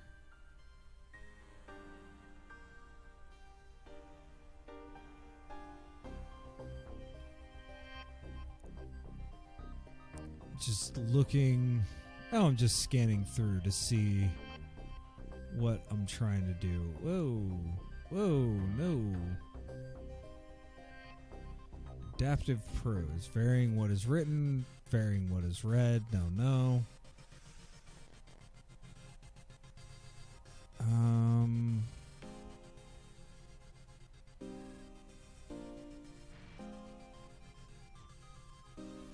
We have viewpoint, typography, layout, and multimedia.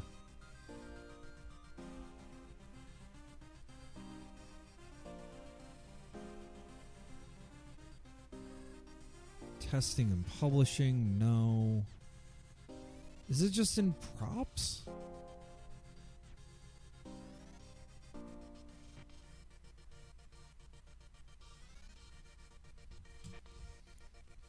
This is when we Google things. Change room list of items in Form 7. Or about room descriptions. Here we are. Yeah. Okay.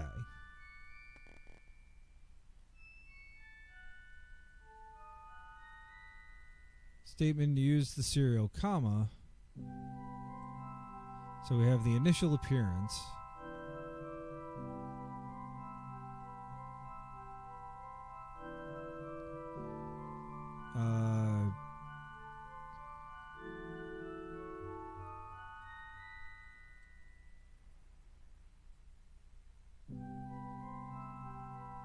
Rule for printing a locale paragraph.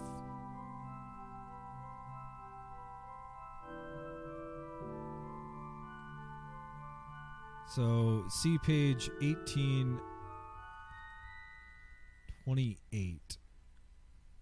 Printing a locale paragraph about. Listing nondescript items.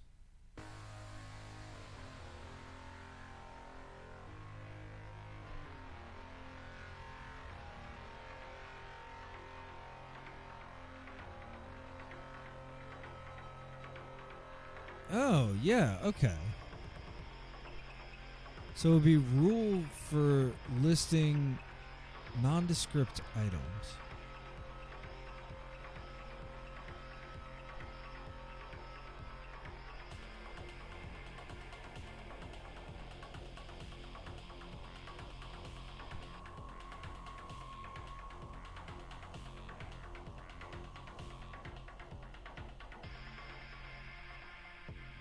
Interesting. Okay, listing nondescript items. This activity prints up the also ran paragraph at the end of the room description. These are nondescript items because they don't merit paragraphs of their own. If, as sometimes happens, there are none in the room, then no such paragraph is printed and this activity doesn't happen. So to add a further paragraph to a room description, a simpler after looking rule should be used, not an after listing nondescript items.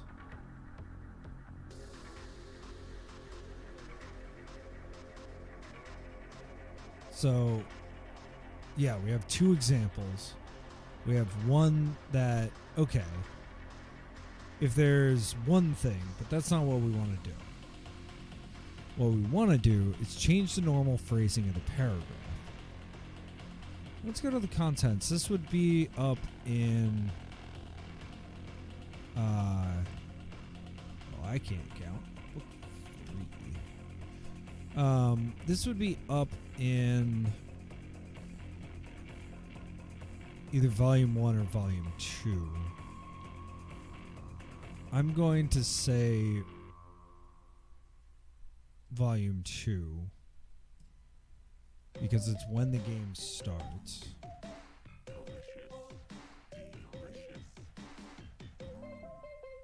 And I'm actually going to put this in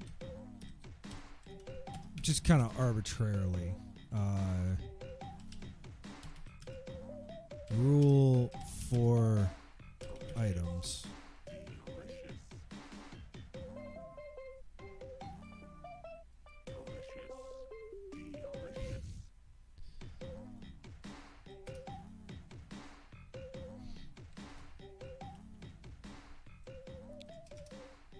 Okay, so rule for listing nondescript items. And what happens when we do that? Oh, wait. List the contents.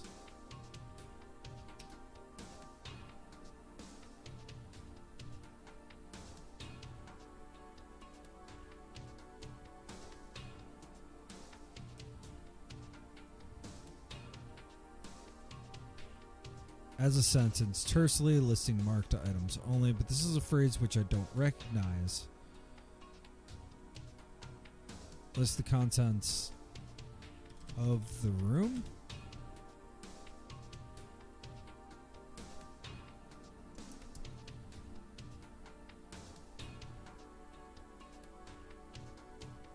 Of the room, comma, as a sentence. No. Oh. Rule for listing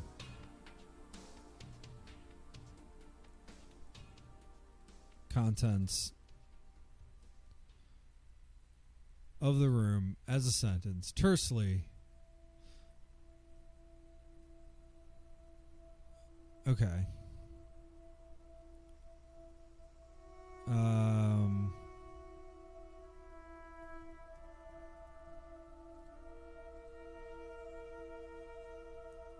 Yeah, okay.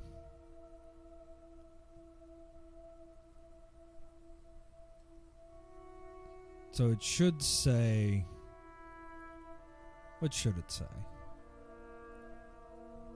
Say, I can also see.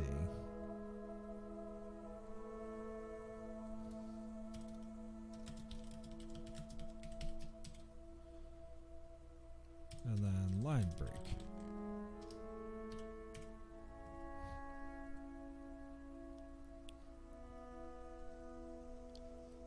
As a list?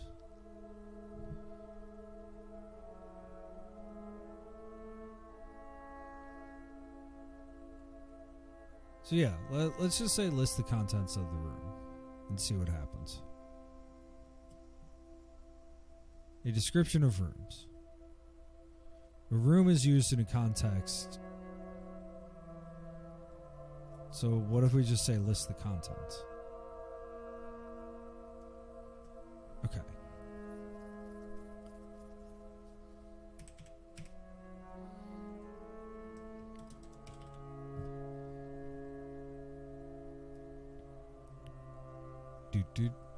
Doot. List the contents of every room? Of any room? I know I'm stuck on this, but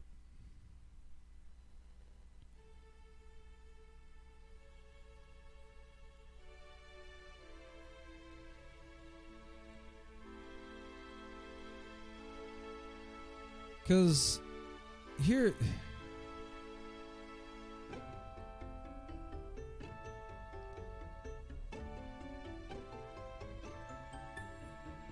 yeah, so before listing, you see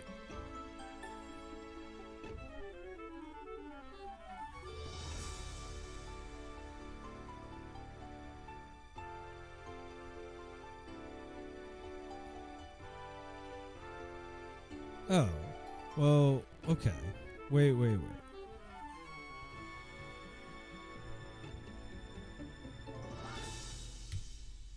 What if we do,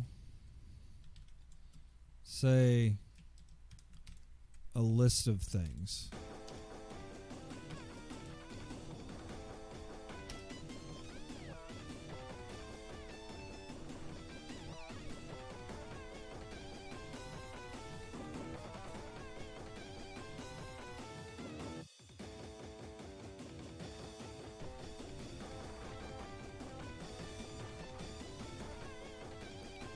Ooh.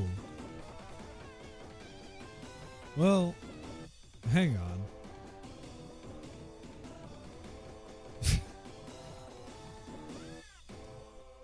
Okay. Well, we're getting somewhere.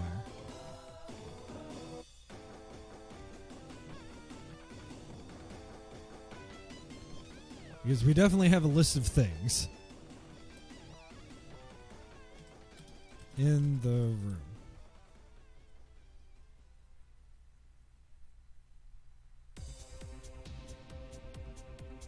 Okay, we're definitely getting somewhere here.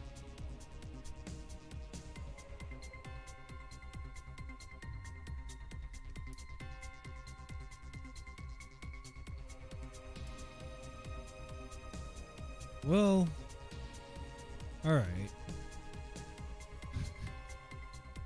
In this room?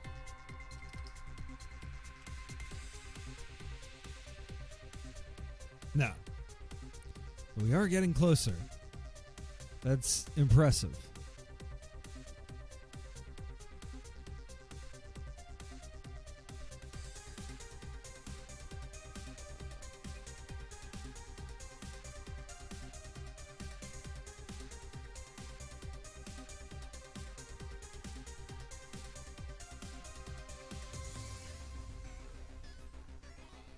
Yeah, this is definitely interesting. Okay.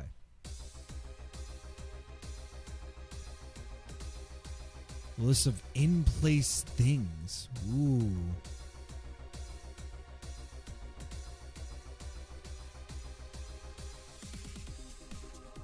A list of things in the location.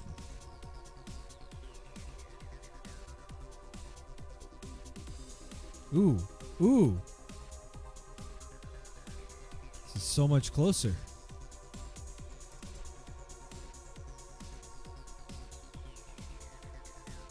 Yes, okay. A list of props in the location because we don't want scenery. A list of items in the location. A list of things in a location. But not scenery.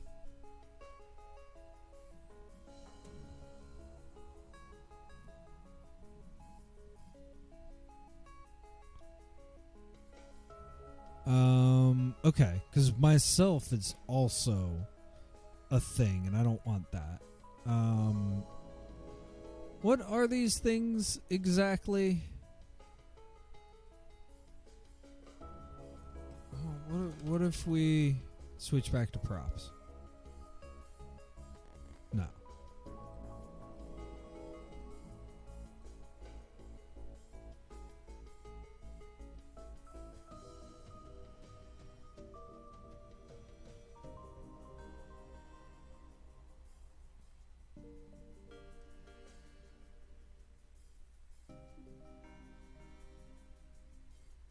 A list of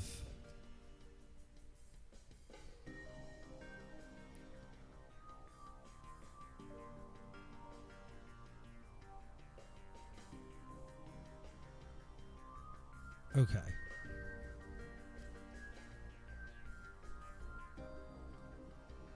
I think what's going on is that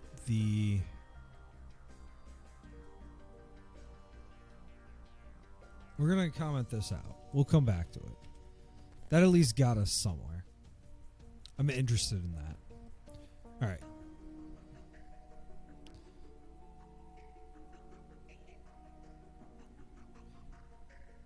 This is definitely like not organized. This is going through the same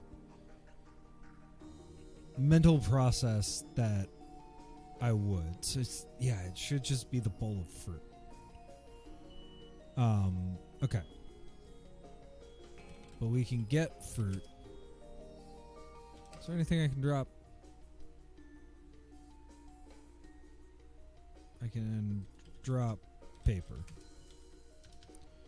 Drop news. Get fruit. And it gets me the whole bowl. Okay. So get fruit. Let's just give me a couple more minutes there. All right. Pull, or actually, let's examine the candelabrum.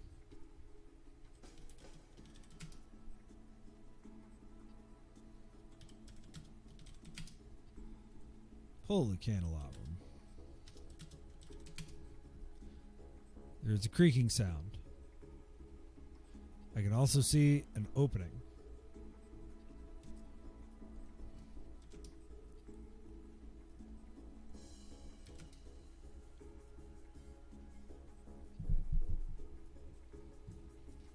So, okay. So we've been writing this manually. I wonder if we really need to do that, but that's fine.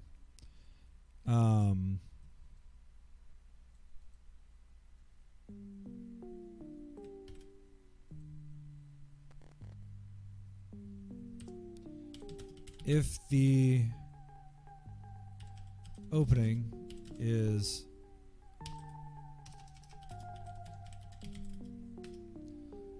unlocked,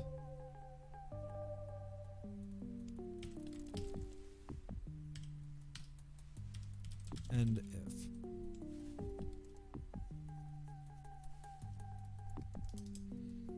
so, we've been doing all this manually. Maybe we didn't need to be doing it that way. That's fine. That's fine.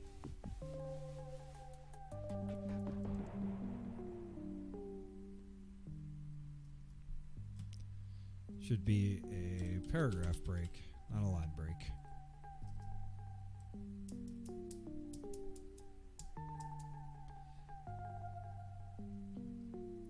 And 2 hours and we're back to where we were. But we know where we were.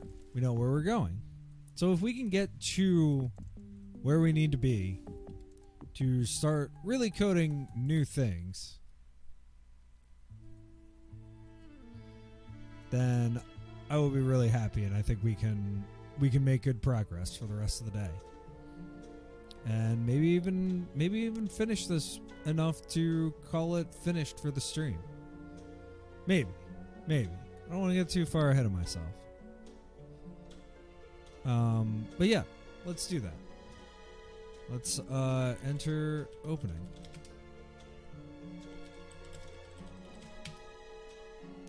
We have a Russian flag, a diary, and a memo pad. Examine flag. Get flag. Can't carry anymore. What can I drop? I can drop the wire.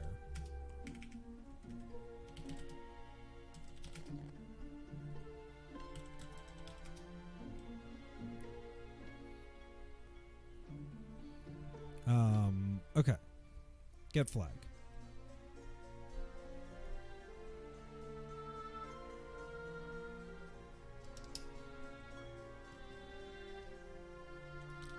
Examine the flag. Examine the diary. Contains names and addresses. Read diary. And what's the other thing? A memo pad. Read memo.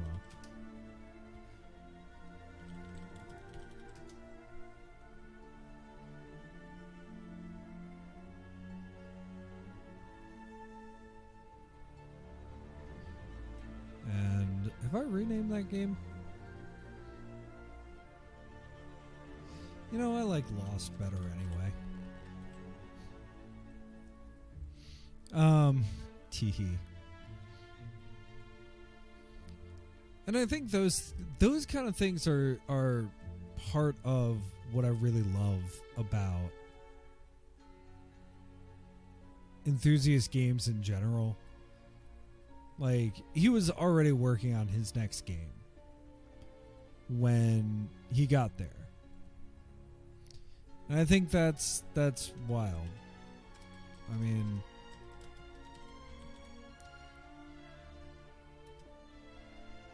you can absolutely tell that I've been like Googling this so much. I just don't know.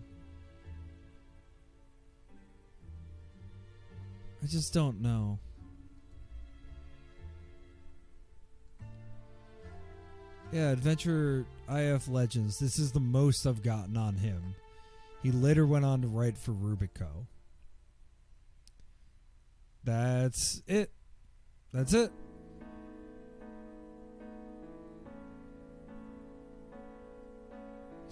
Anyway. I've Googled his name so many times.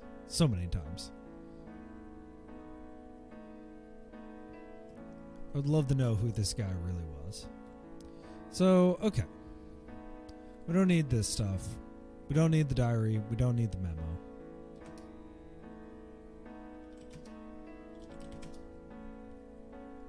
So if we leave, great. We get the same message. That's awesome. We can go west. We can go west. No, we want to go west. We want to go up. We want to go west. We want to go up. We want to go west. We want to examine the drawers.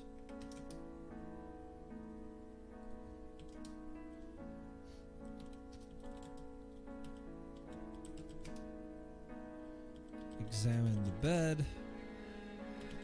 Get card. Get card. Okay. Yeah, I'm just not sure. Oops. Examine the bed. Get card.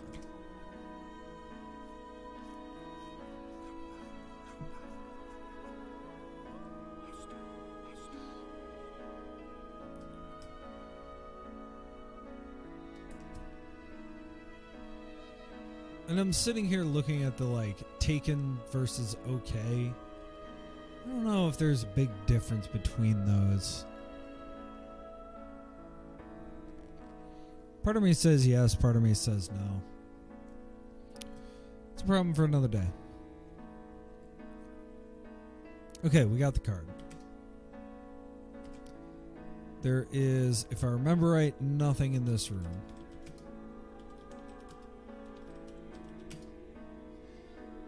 So why even have this room? I think about this a lot.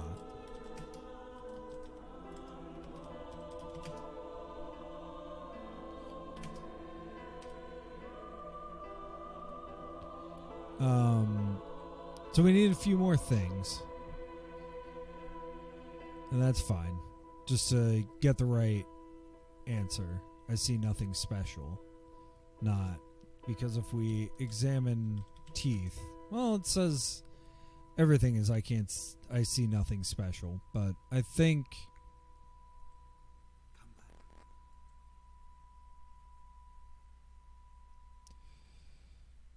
Yeah.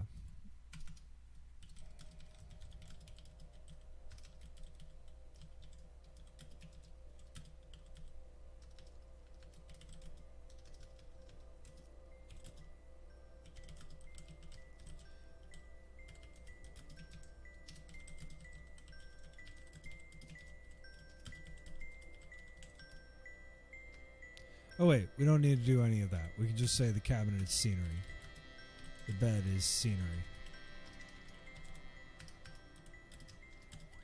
In the east bedroom.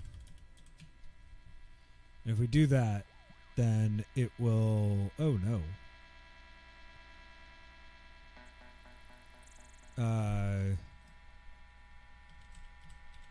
East...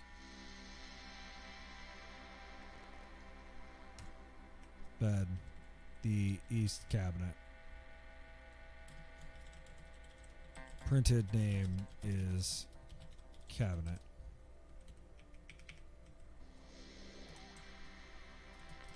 The printed name is bed.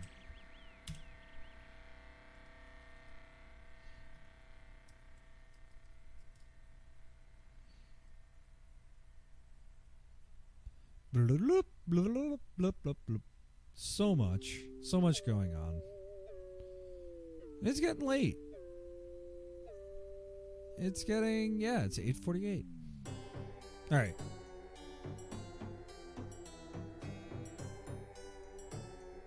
Oh, huh. Understand cabinet as the east cabinet.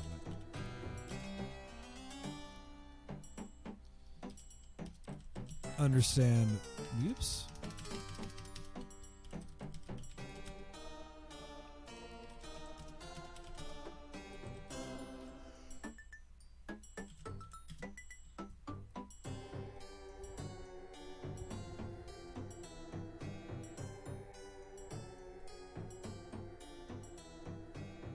Huh. Oh. Just a typo.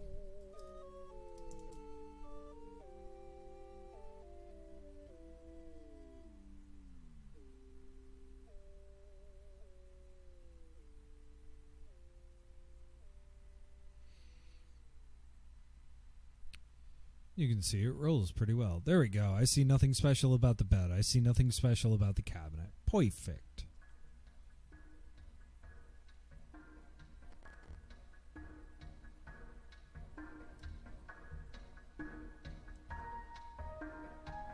Just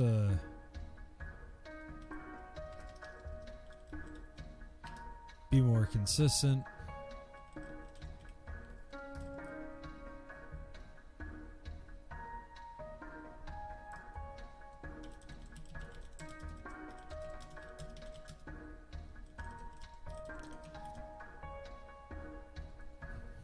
So we should be good.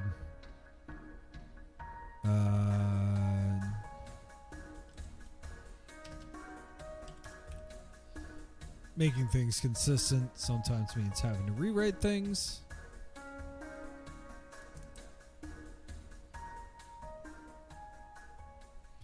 It's just a bad.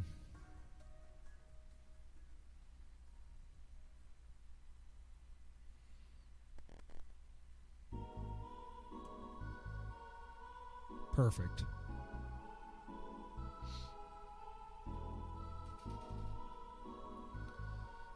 So great. Now we go north. Now we get the chair. Can't carry anymore. Drop PP. Get chair. Go south.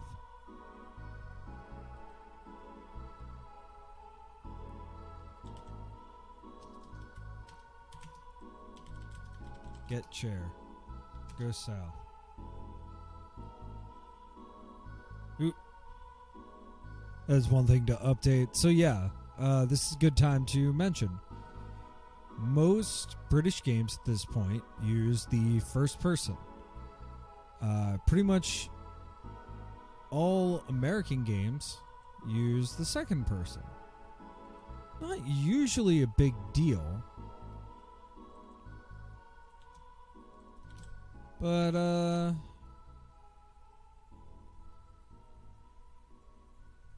yeah. Oh, yeah, try looking. Why don't I do that? Yeah, that's the cleaner way to do that thing that we did before when we went upstairs from the circular room. Yes. So it would be, after all that's done, try looking.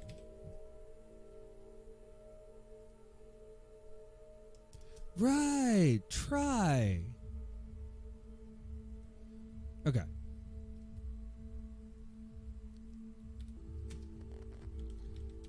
Examine mirror. Let's go back north. Examine mirror.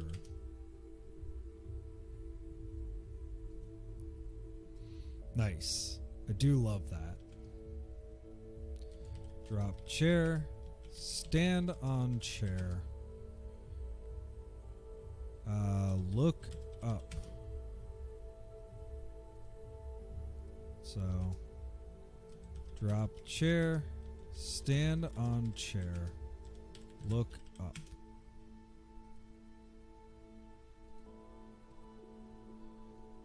Open panel. Open panel. Up. Enter panel.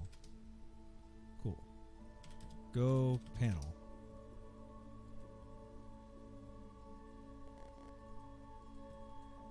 Whoa, hit the wrong button. Get bucket. Get bucket. Down. Down. Down. Down. Down. I'm okay with 2 steps there.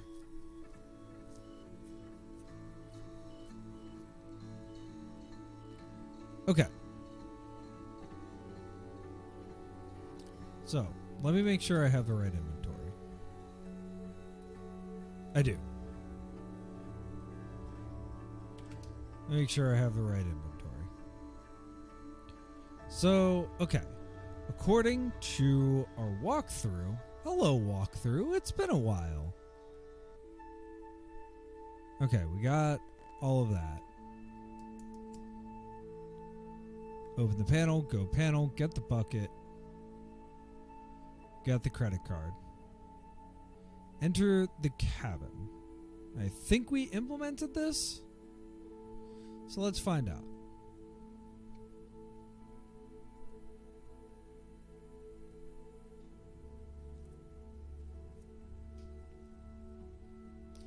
I'm not sure. I'm not sure if we implemented the locking door, because while I hate it, it's a major part of the puzzle. But we have the brass key.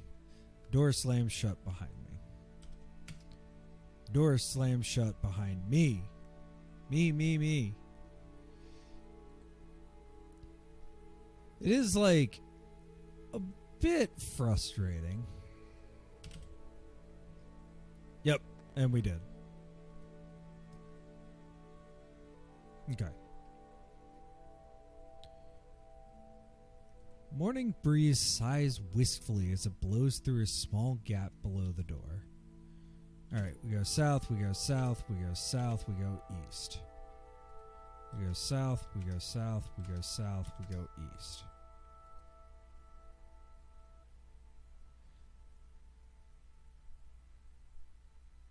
I don't remember if I saw the alright, so use card.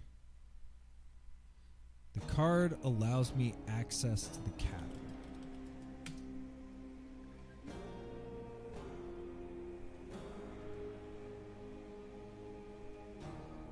Cool. So contents, let's go back to the east cabin. Grants me access to the cabin.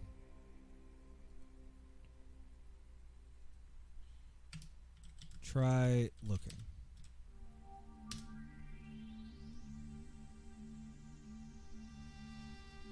The cabin.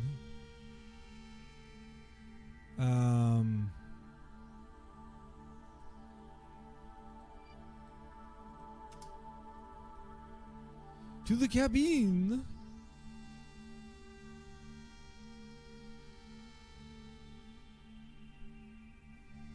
Let's go back to the cabin.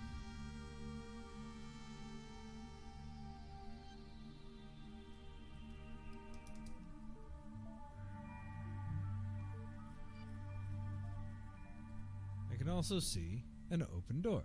Okay. Enter door. Oop. Why can't we open the door? Why can't we enter door? So we got the newspaper.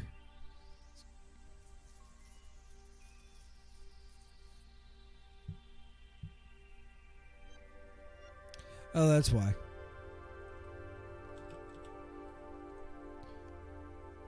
Because I copied and pasted stuff.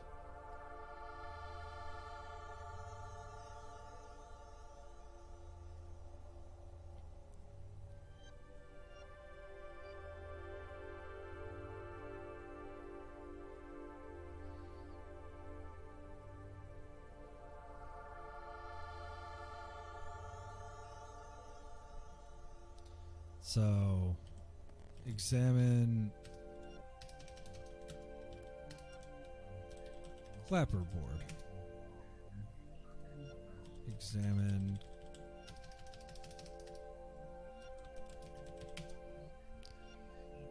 so we're inside. And just little, yep, understand clap as a clapperboard blast. Okay. Examine crate. Examine crate.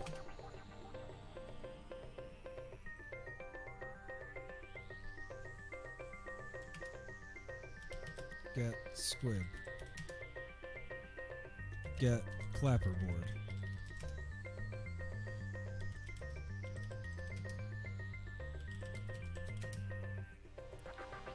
Okay. I don't think you need the clapperboard for anything. Let me make sure. Nope.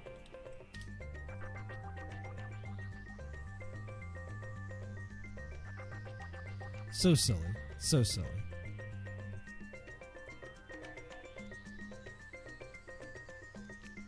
Okay, so we have that. We have the squib. I hate that, like, there's nothing about the squib. Yeah, nothing special. So, exam squib. Yeah, alright. Nothing special.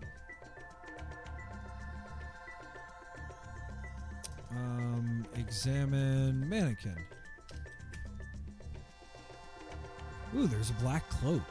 I wonder what that... Oh, right. Exam mannequin. Get cloak. Exam cloak. It looks spooky.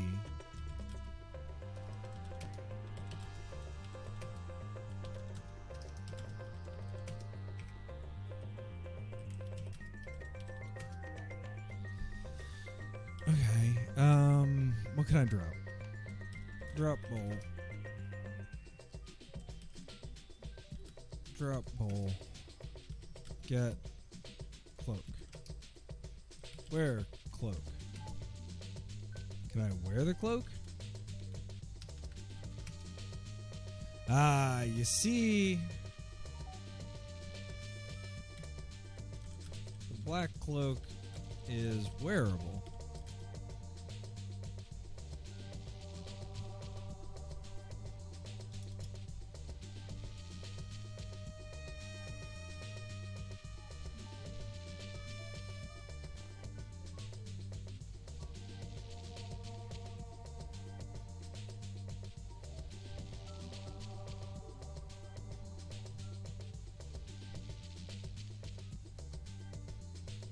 Okay.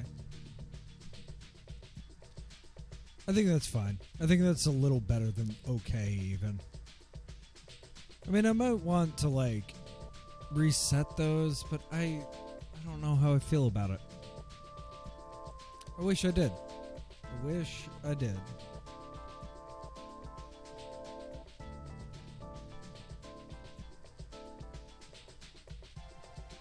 But that's okay. I don't need to know how I feel about it.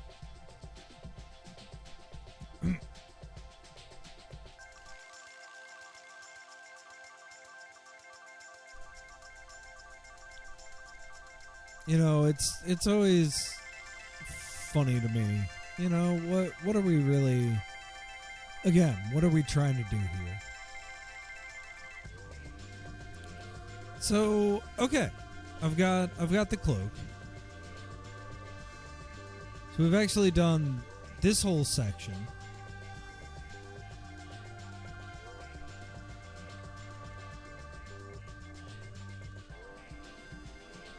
All right, so we've gotten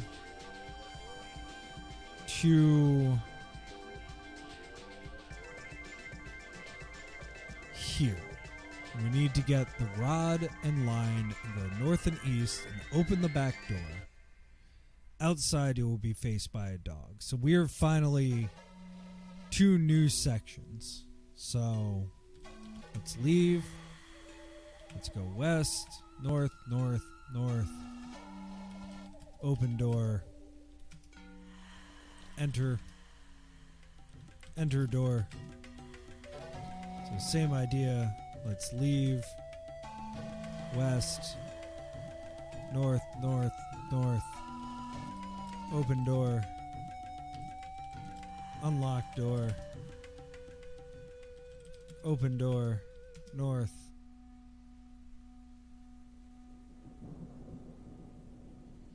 West. West. Get rod. I can't carry anymore. Do I need that piping for anything? Is that piping just a giant thing to waste your, like...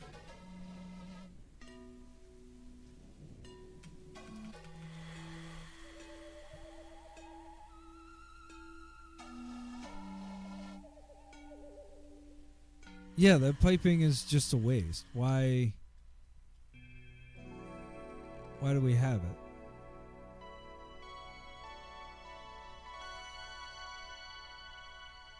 Interesting. The piping is mentioned once that you should get it. Okay. Get rod. What do I have here that I can get rid of? Oh, wait. What's this bucket for? Ah, yes. I forgot to do that. Okay. So that's fine. We need to get this bucket anyway. So we still have the key. Great.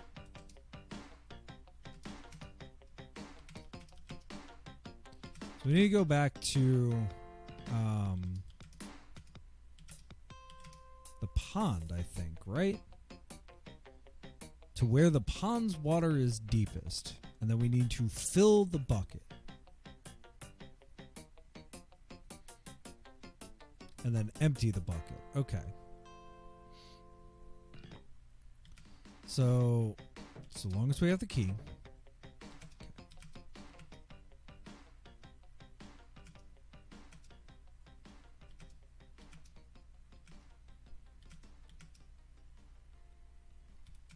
The pond appears to be deeper here. Fill bucket. So this is all new from here on out. So I'm going to take a union streamer break and stretch my legs and get some more water.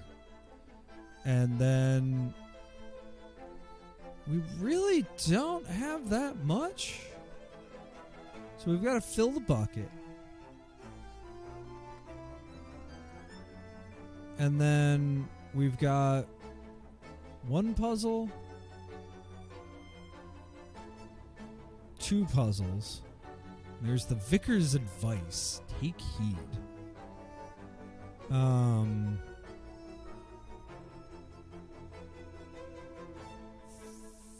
3 puzzles. 4 puzzles. I think we can do that. I think we can do all that in a couple more hours of hard labor. But let's stretch. Let me get out of the seat for a minute, and we'll be back in 10 minutes.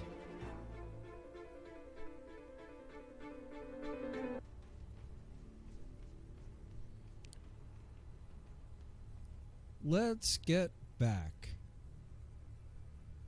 So, all right, we have to fill the bucket.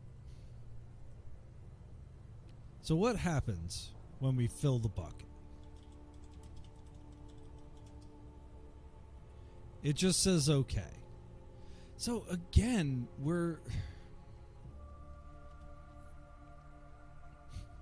there are times when I feel a little weird.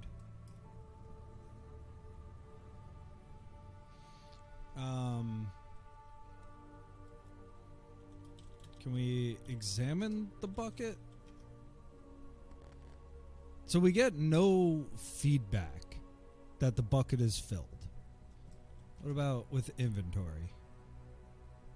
It does say a bucket of water when we do that. Okay. So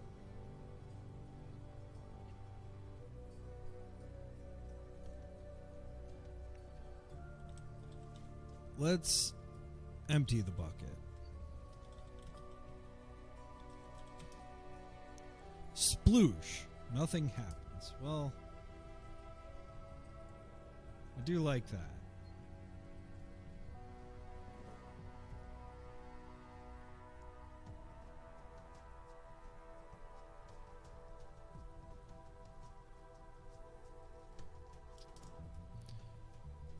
So we got to make a new verb, because I don't think.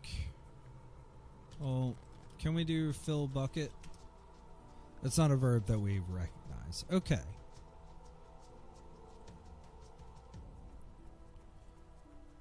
So we can say filling is an action applying to one visible thing. Understand fill something as filling.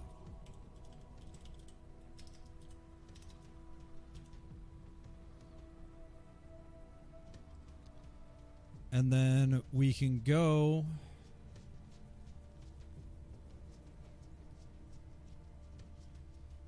to that place.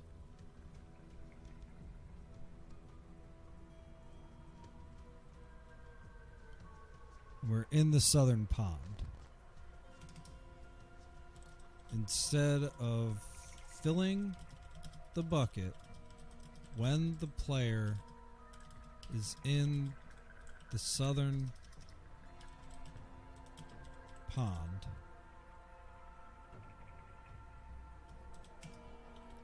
say okay.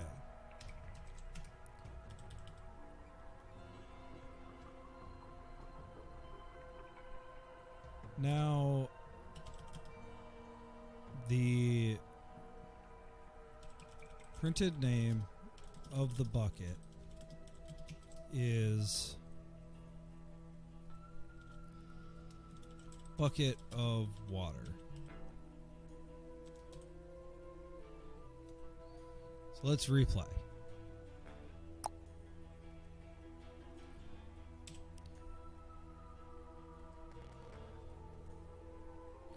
Forgot a semicolon.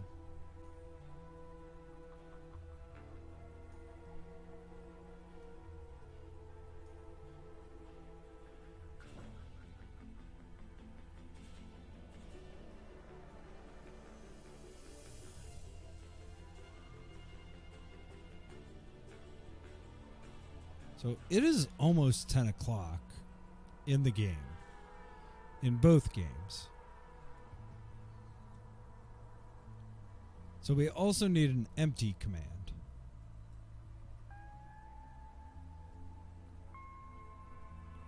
So let's create the empty command.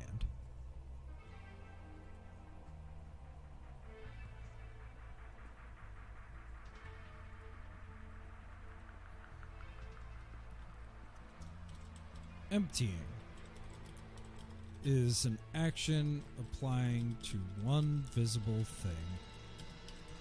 Understand empty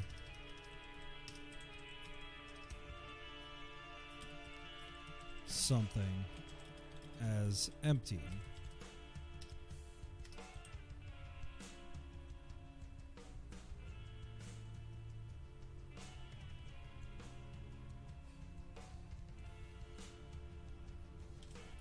So we don't have anything that's one topic and one thing because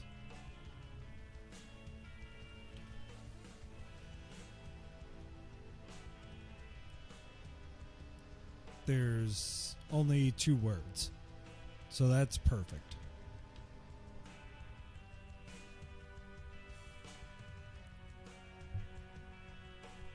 What happens if we try to fill the cloak? I can't do that. So instead of filling something, say if the noun is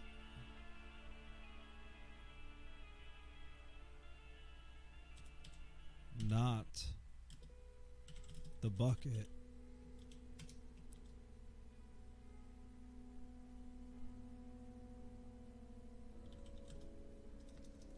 say I can't do that. Let's see if that syntax is correct. That might not be.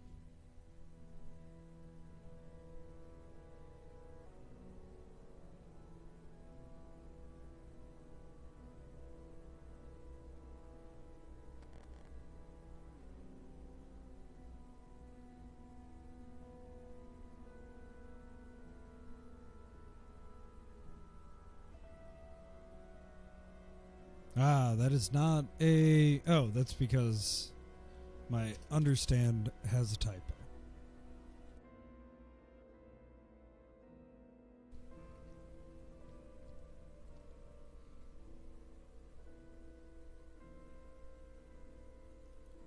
Do. Oh, this is a lot of moves.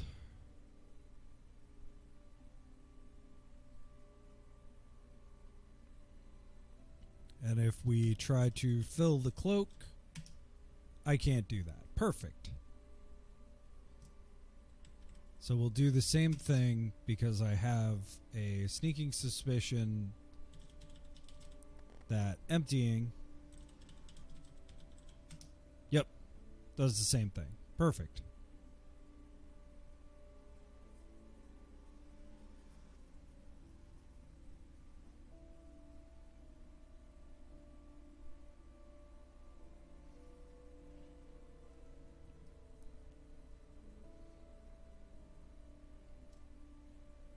Perfect.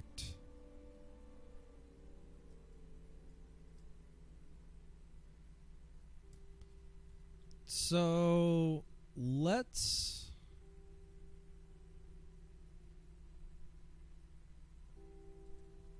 and then the other option is if the noun is the bucket and the player, always throw that otherwise, and the player is not in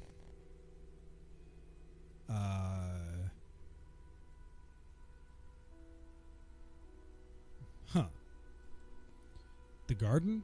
Let's call it the garden.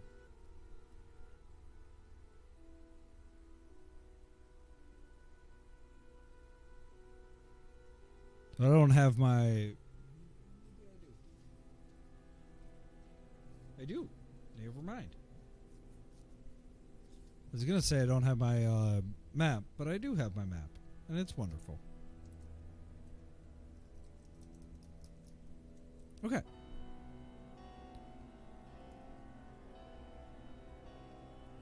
Cool.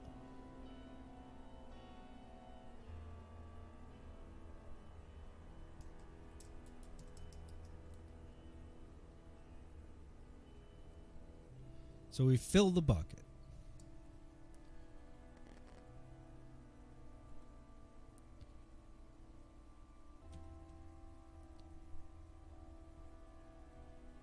So let's start here with if the noun is the bucket, because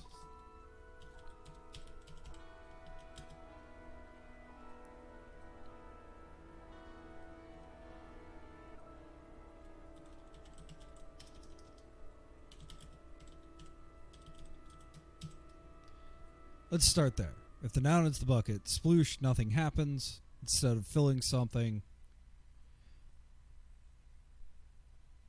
perfect.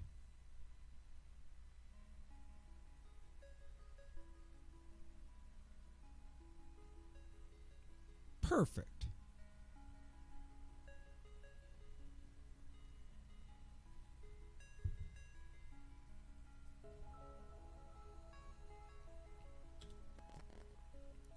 What happens if we look up right now? I see nothing special. Cool. So we're in good shape.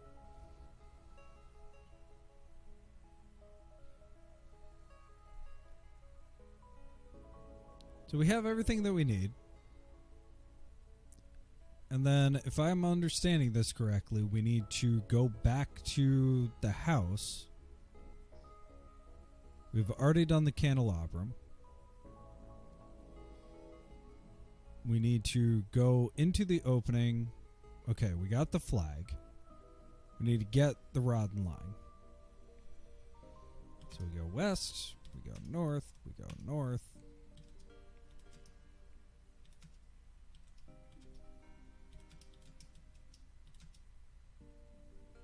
Okay, the church clock strikes 10. So we're more or less correct. West, west, north, north. So that's great. The bad news Because I think that ends the game. We'll find out.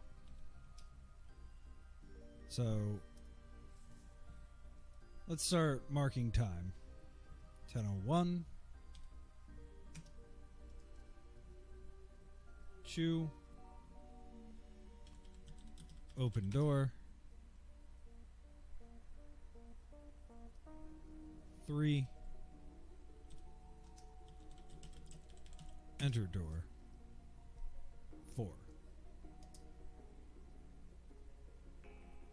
So it says at 10:05.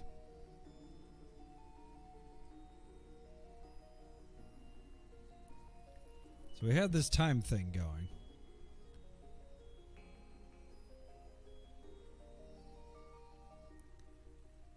At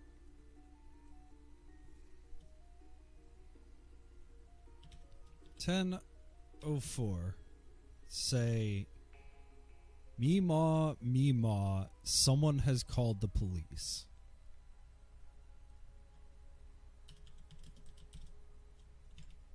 How is that written? Oh gosh, so many. Say, Meemaw,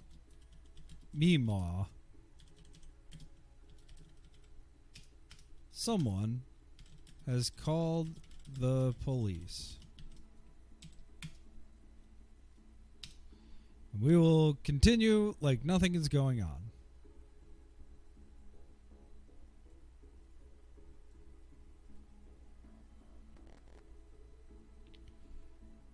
So we go west. We get the rod. Okay.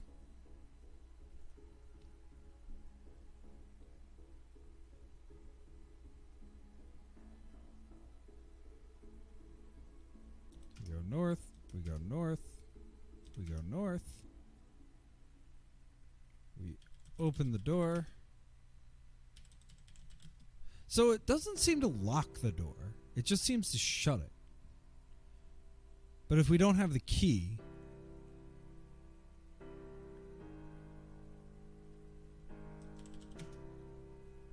Okay.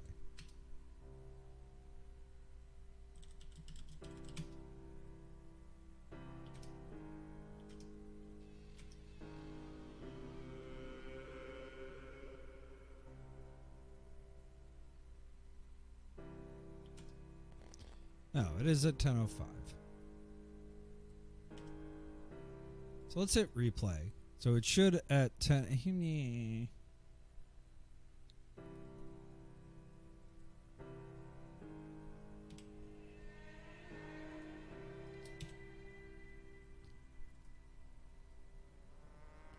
So it should at 10:05 say Meemaw. So it was 4 minutes.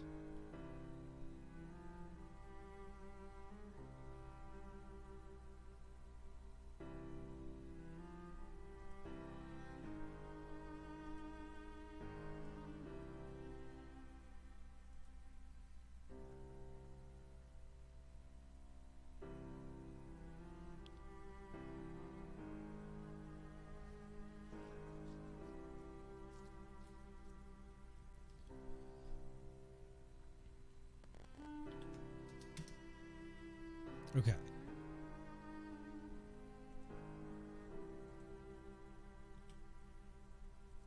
So we have gone west.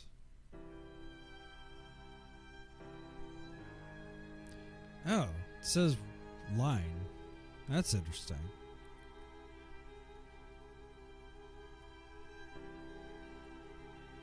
Well, that's typo.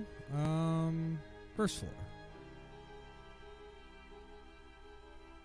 The lounge.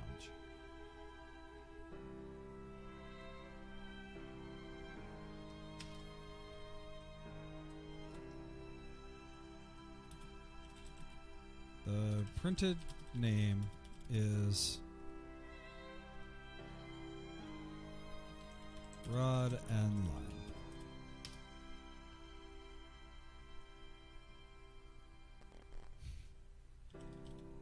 Examine fish. Very large fish.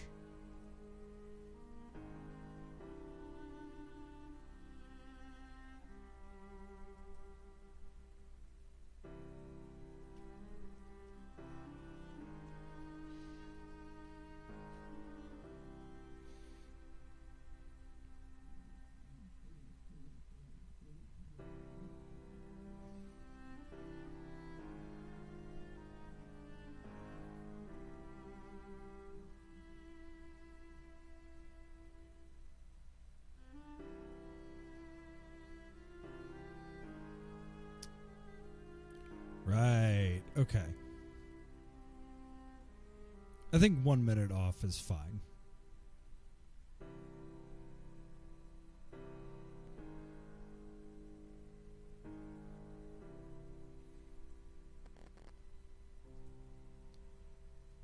Get Rod. Okay.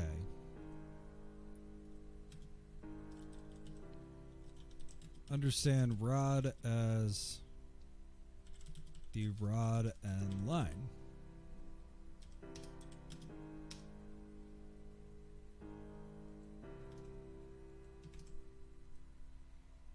Drop line. Okay. Drop rod.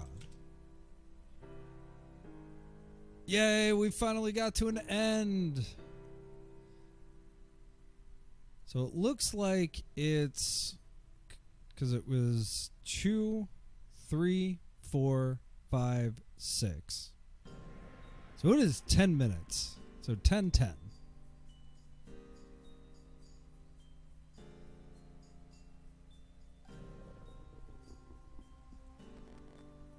When the game starts, where's that set of rules? Timings.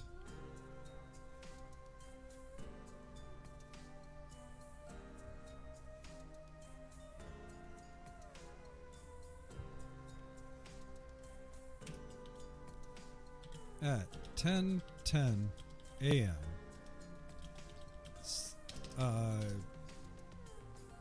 Oh gosh, we can end the game. I'm going to copy this from my other game because I have found one way to end the game, so that's good.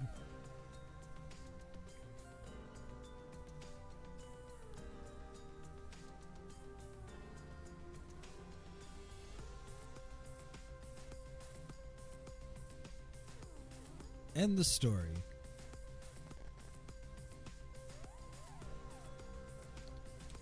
End the story saying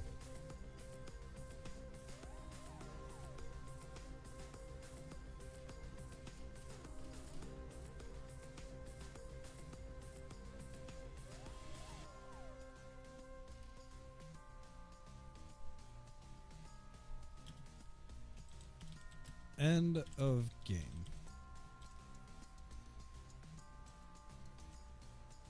Put that all in caps, just like the game is. End of game.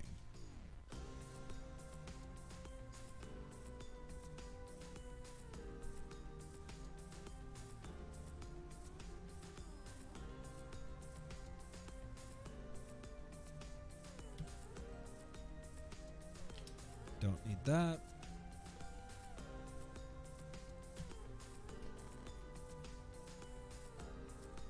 And let's hit replay.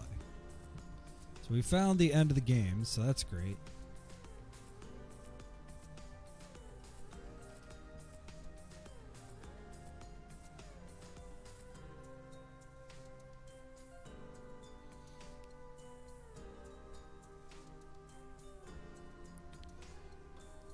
So we have to do all this over again. Which isn't great. Okay, I already have that. Great, great, great.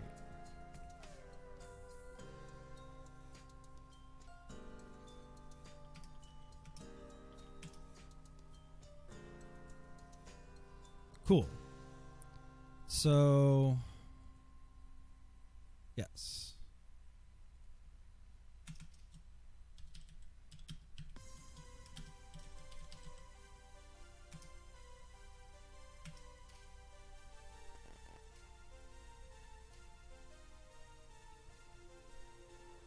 So we have to say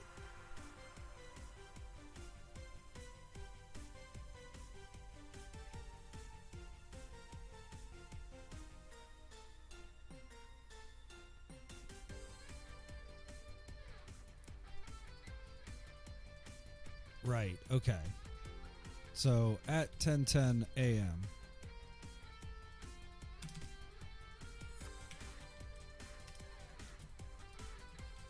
say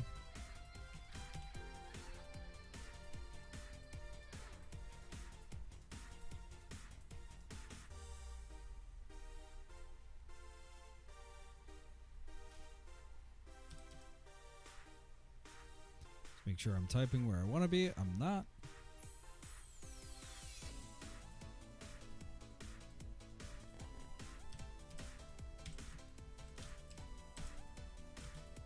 Hold it. What a weird way to put that. I'm going to disagree. Two burly police officers grab hold of my arm.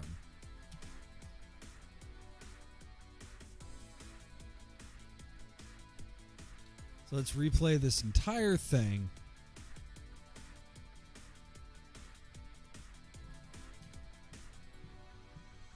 And then we can call it a day on this, because we have found one ending. We have found the worst loss that we can have.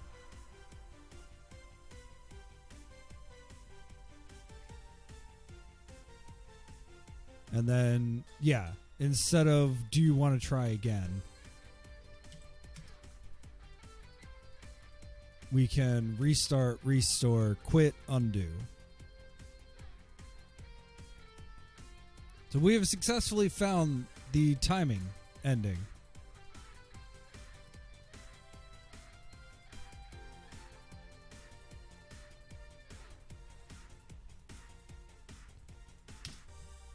That's great.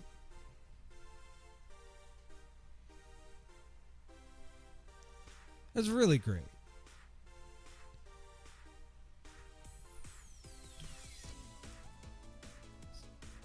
So the good news, so if we go to our index, I wonder, not our index, testing.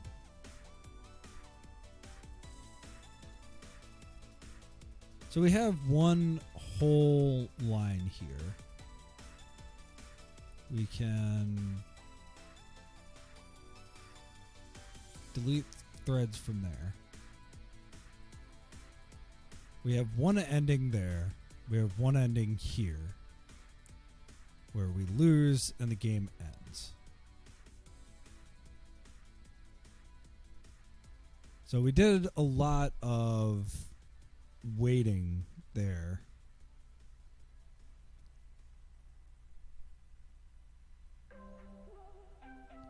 Just to catch up. We did a lot of wasted time.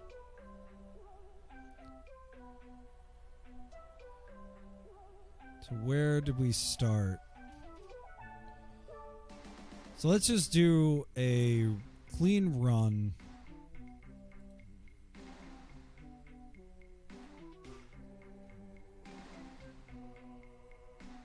So play to here.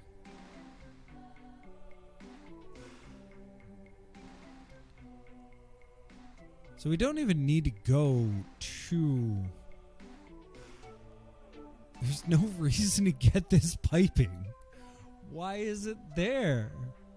Why are these things here? This is...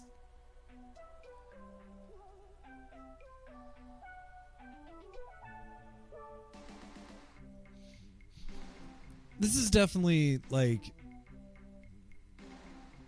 the questions that I'm asking myself as I'm writing my own game.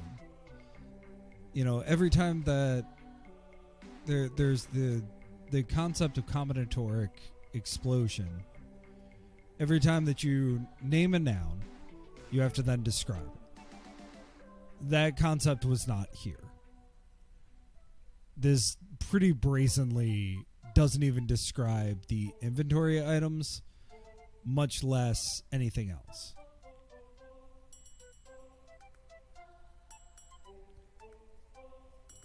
It also, and I mean, for what it's worth, again, we have 29 rooms, 53 things, and some of those 53 things are just there so that it says there's nothing to see here, and it doesn't say I don't see that.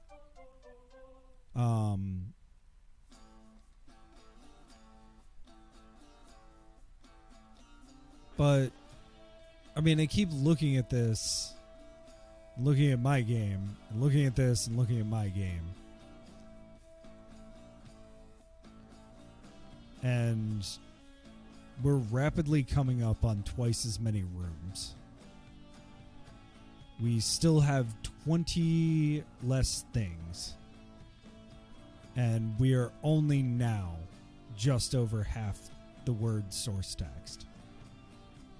And I've had to do things like block actions. I mean, just, it is very interesting to me the difference in how these two games are written. And full disclosure, like, I'm not writing my game particularly parsimoniously. It is 2022. We do not need to be ridiculously parsimonious about our file sizes. You know, having something that's 100 kilobytes isn't brutal. Even downloading something that's 100 kilobytes.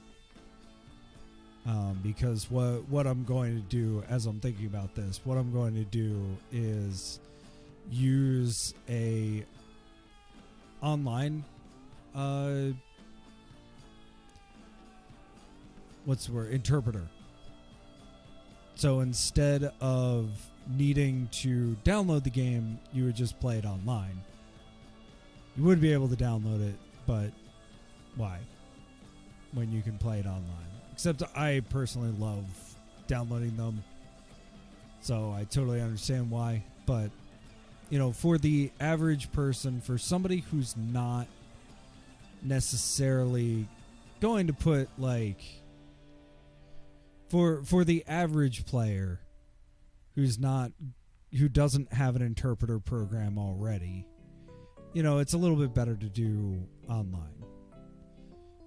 But, you know, thinking about that, even 200 kilobytes is fine for a download. Where back in the day, you know, 200 kilobytes, well, let's look this up.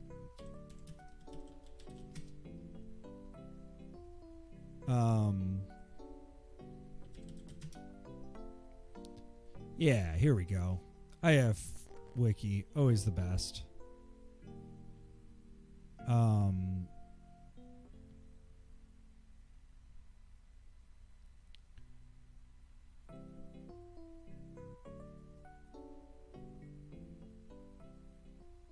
Z Machine versions. Yeah, versions 1 through 6.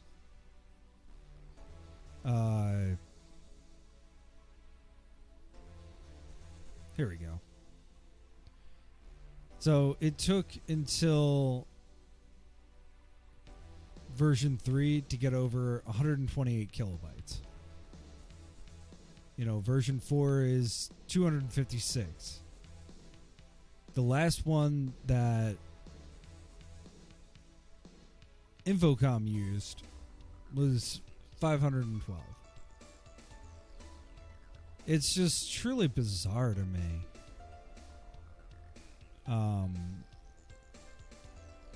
You know, how small these games had to be.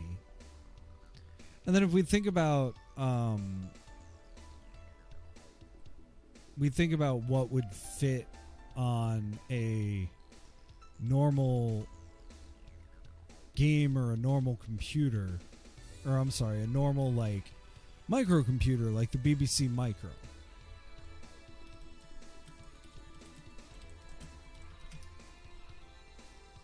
You know, we're trying to fit so much into even the most basic things.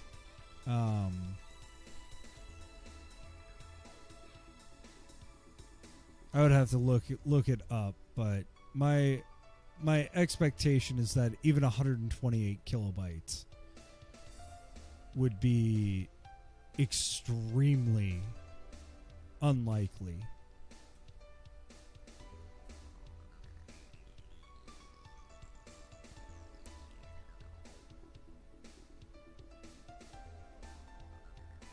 And so what I'm really trying to understand here, yeah, I mean, mid-1985, we have total RAM increased to 64 kilobytes. And my understanding is that it would need to load the entire game into RAM. Maybe that's not necessarily the case, but still. Anyway.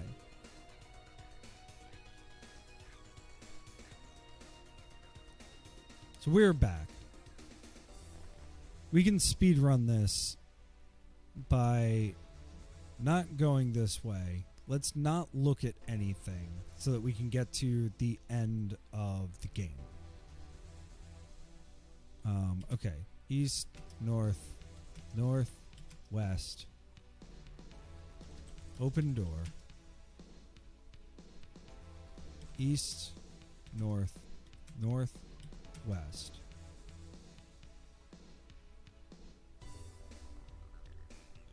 And all of these things need to be set 1 minute back. Oh, wait, no. Yes. So, 6:59.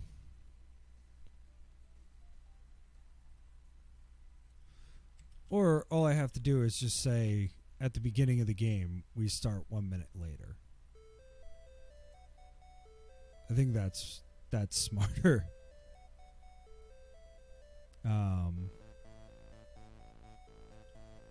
6:57. So we should have the thing go off. Yes.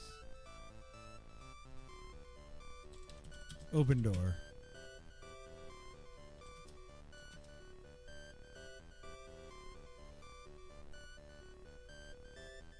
And we need a little update here.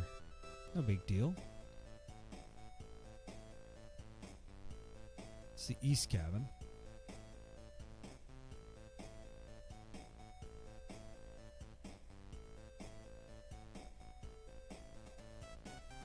Should have the same thing for cabin door west.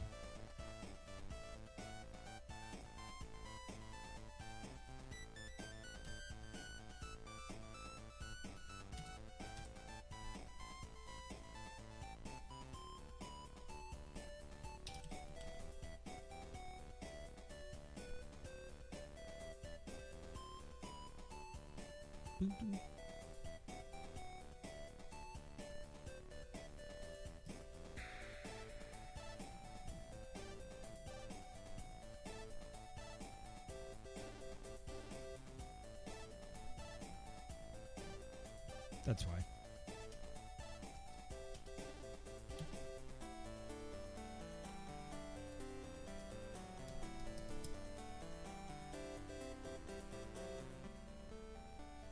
There we go.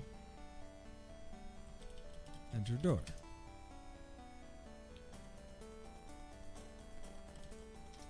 Enter door. Examine drawer. Get clip. While we're at it, bend clip. Examine drawer. Get clip. Bend clip.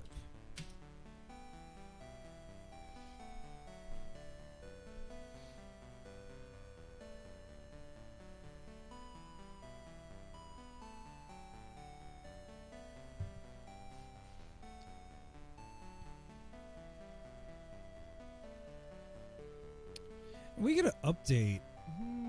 Let's do that. Let's update that. Because now I'm thinking. So, if we do this, it's not really mistakes.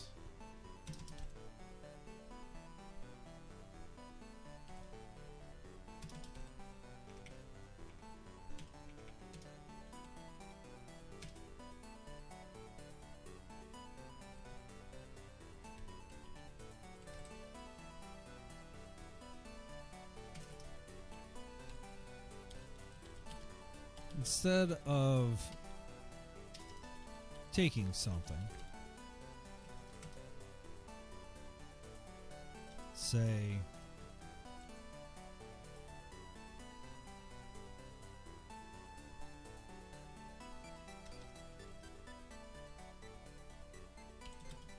if the noun is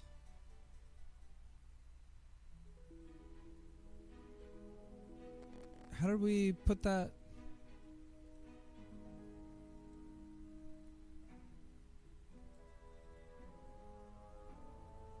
Oh, we have all sorts of insteads here.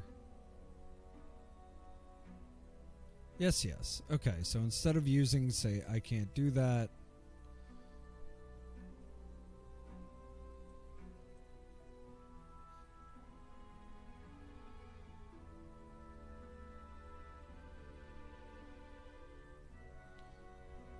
let's not worry about that right now.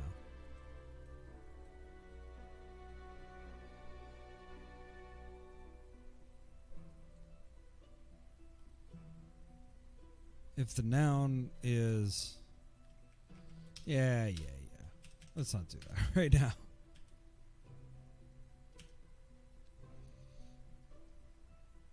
Okay, so we have bent the clip. We can leave. We go east. Go north. We go north. We go east. We go north. We go north. No. We go south. We go west. 1 minute's not going to kill us. Push slab. Down. Push slab.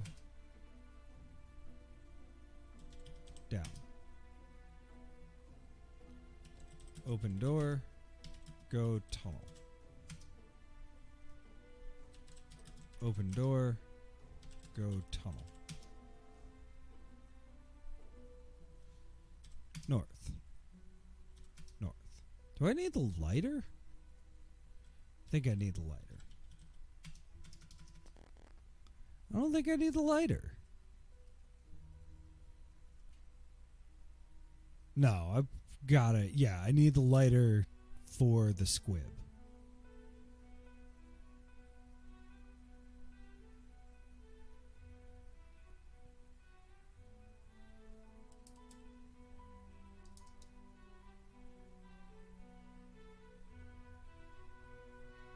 Interesting.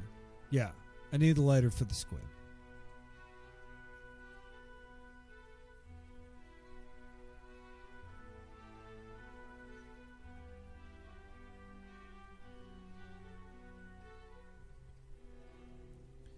Okay, stone steps lead down. We go down. We lift the trap. We go down. We pull the cord.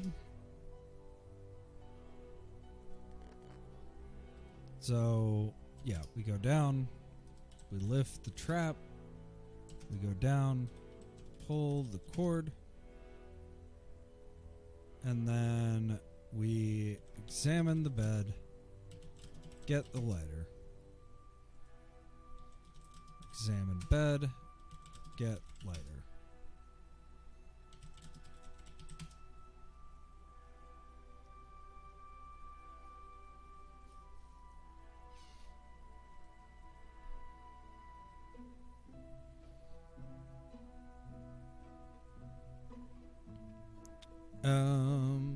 Then we examine the table and we get the newspaper.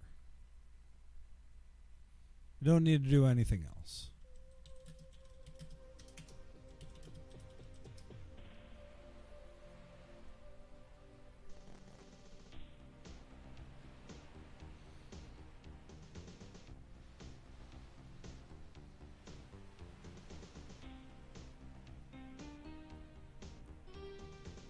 Cool. So then we go up. We go up. We go south. We go door. We go up. We go up. We go south. We go door.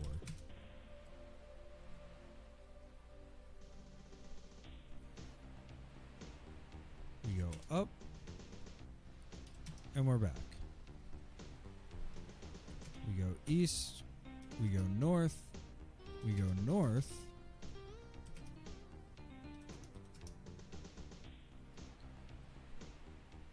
We slide the newspaper. We use the wire. We pull the newspaper. We get the brass key. We slide the newspaper. We use the wire. Pull the newspaper. We get the brass key. We unlock the door.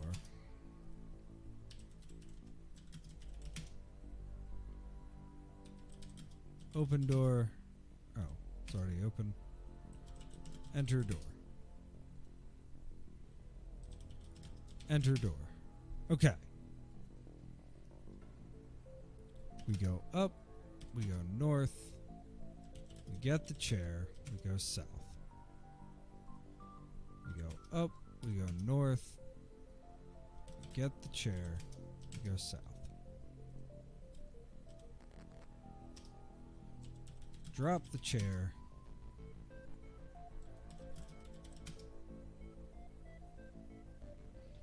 We stand on chair.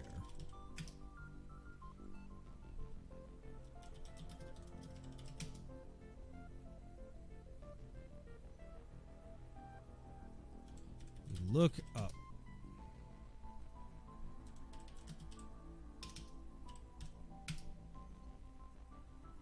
We open the panel. We enter the panel.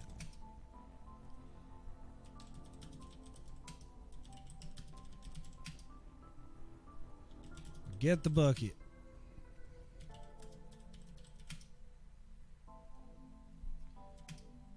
We go down. We go down. We go down. We go down. We go down.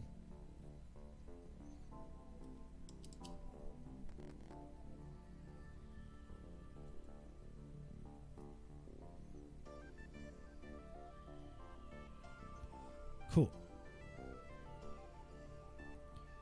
And then we have the bucket. We have the key. Just go south.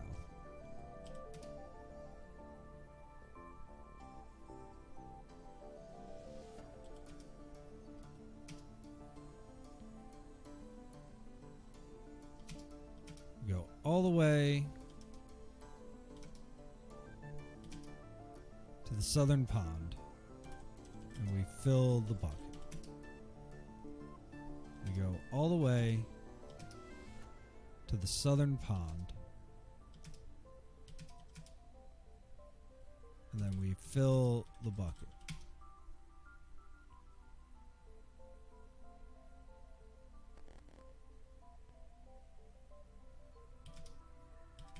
Okay. And then we have the bucket.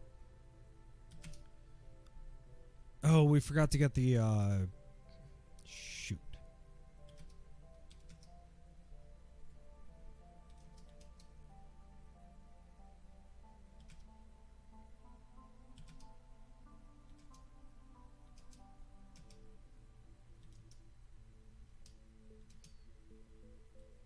That's you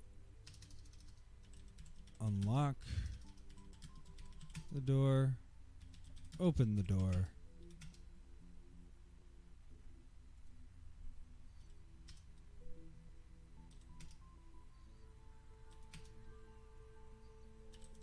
unlock door, enter door.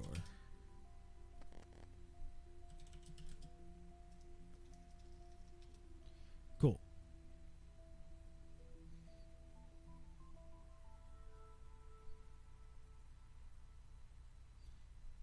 We have to go up and west and examine the bed and get the card. We have to go up and west, examine the bed, get the card. East, down, south. East, down, south. South, and the clock should strike 8. Huh.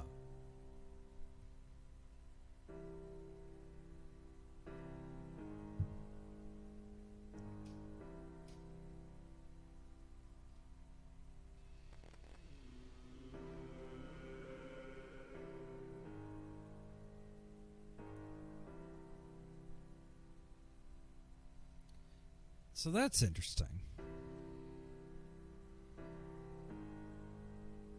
I don't know why we're at 8:21.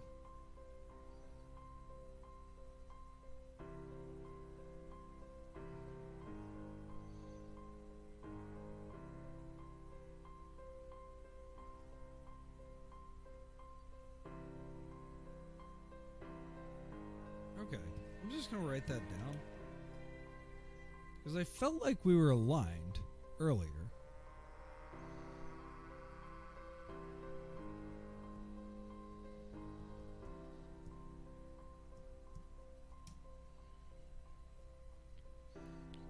It felt like we were aligned when we were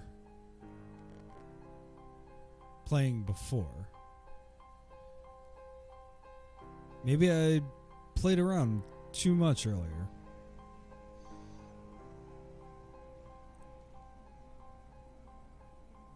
Anyway.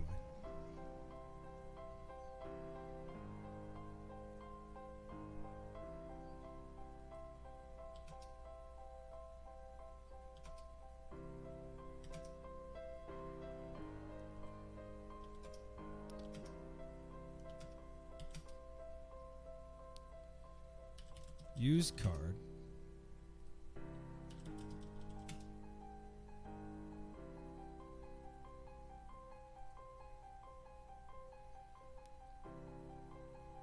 It says allows access.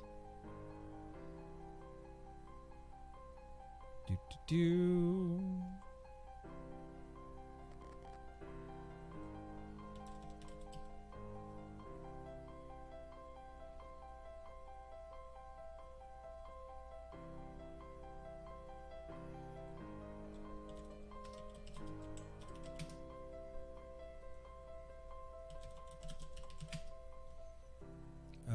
Search crates.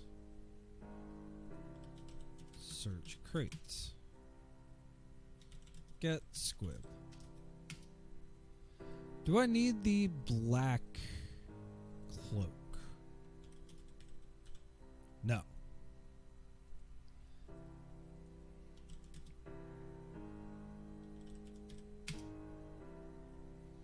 Okay, we can leave.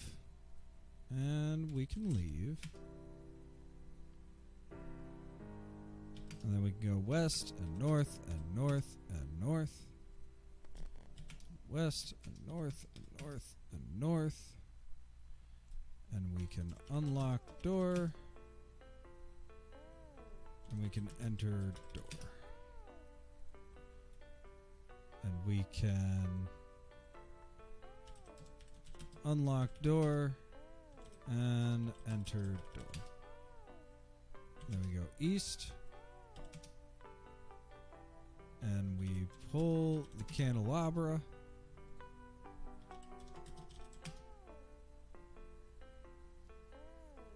And we go opening.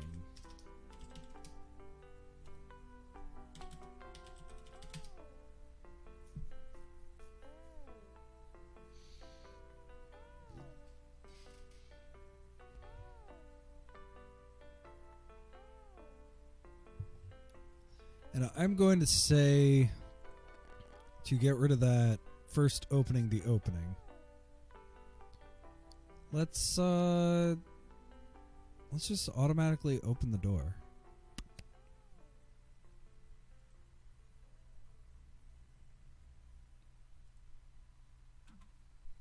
Now the opening is unlocked. Now the opening is open. Maybe it should be opened, but we'll see. Nope, seems to be good.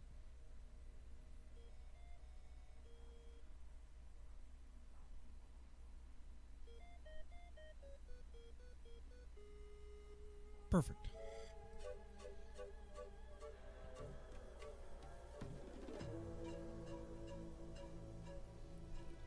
Let's get the flag. Let's get the flag. And leave.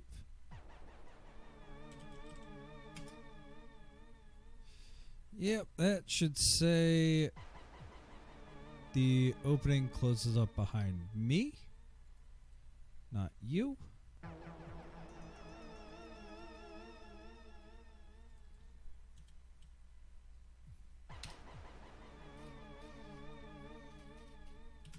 Okay, west, west, get robbed. West, west, get robbed. North. I can't go that way. Well, we finally have new rooms. This has taken us this whole time, three and a half hours, let's call it, to find a new room that we need to use. That's great. That's just great. All right.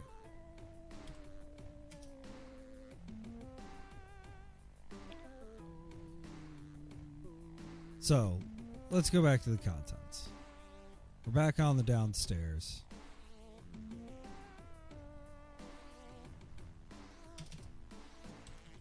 Part 5. The back room. The back room is a room.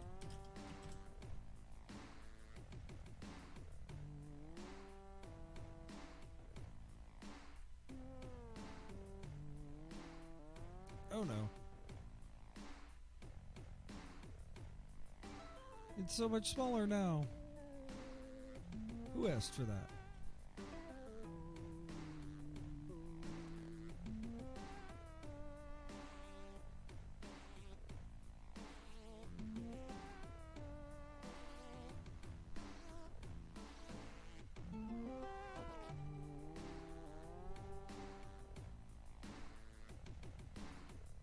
Okay.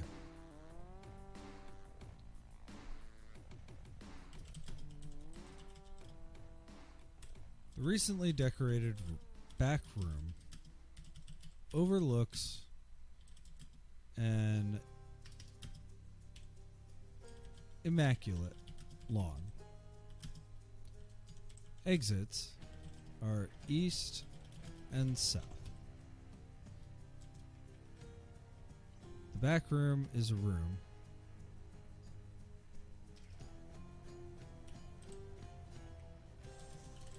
The back room is north of the lounge.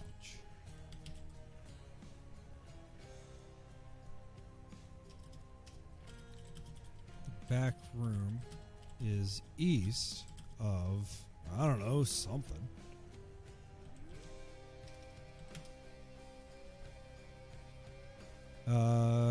At the back of the hallway, a door leads into the garden. The kitchen is east and the front door is south. The back room is east of the back of the hallway.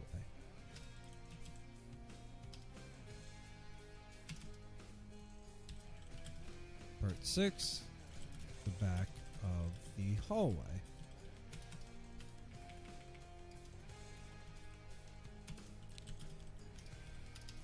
The back of the hallway. I wonder if back is going to screw us up. It might. Is a room at the back of the hallway. A door comma there.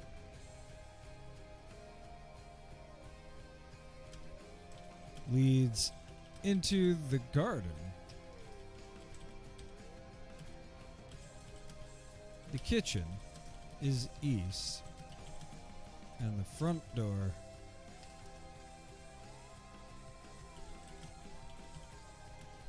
is south. So wait a minute. We can just go south, and it goes to, so back of the hallway is a room. Can we always just go north from there? We can. Okay. The back of the hallway is north of the front. So let's just call it the back hallway.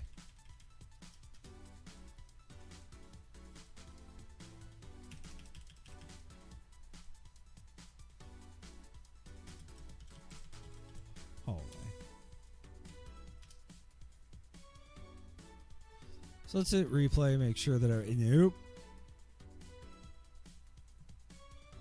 Oh.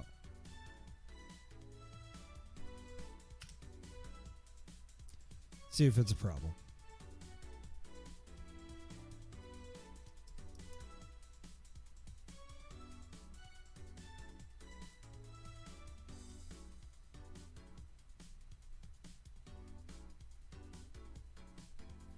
Doesn't seem to be. Let's double check the map. Make sure that this actually works.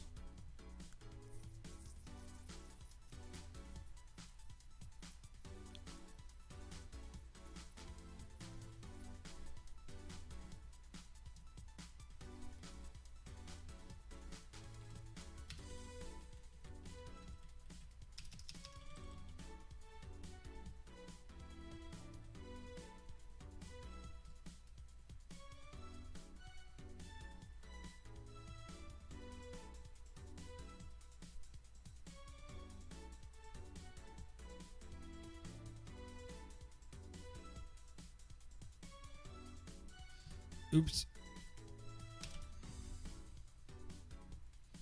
This is why the map is really useful. It helps you sort of solve little problems. Like, why...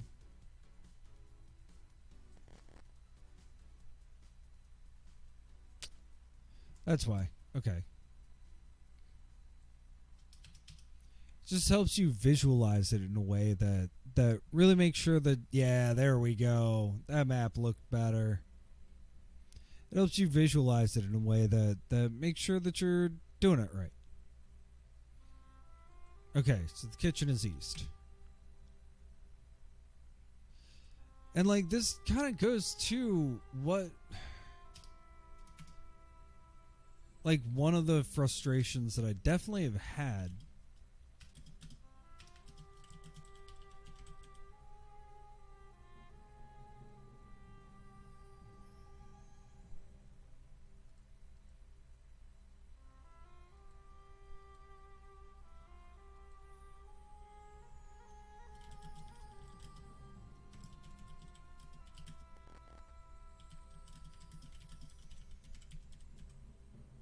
and that frustration is why did this room exist at all? Like, other than to be like, well, it's a house, it's got to have a kitchen.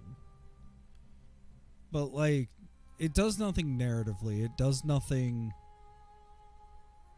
at all. There's nothing in it.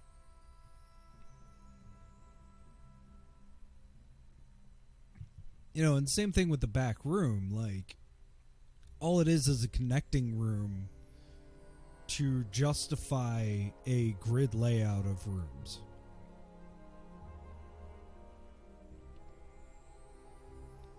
Because,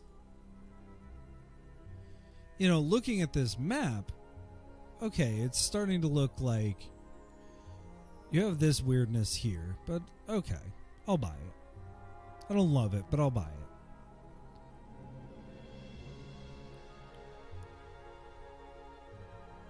And like, this section could have been shrunk down. This has a whole house with nothing to look at. So all this to say, this is not like the world's best game that needed to be retranslated. But there's interesting stuff here. I mean, the fact that there's a fish and the description is very large fish.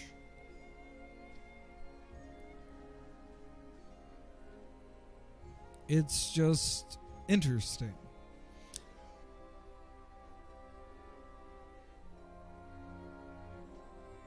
You know, and like,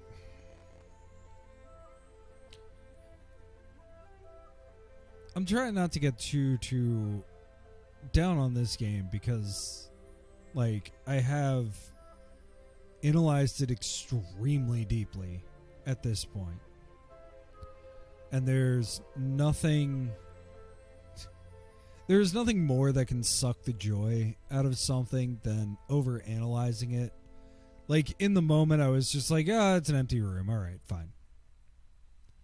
But now as I'm, like, building the game, it's providing me opportunities to really question, like, what the author was doing. Hopefully in a way that's not too terribly, like, offensive. I don't think it is, but, like,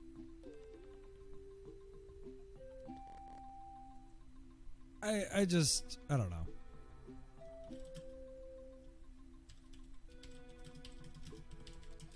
But the kitchen is a room. It's already defined where it is. I am in a modern style kitchen. The door is west.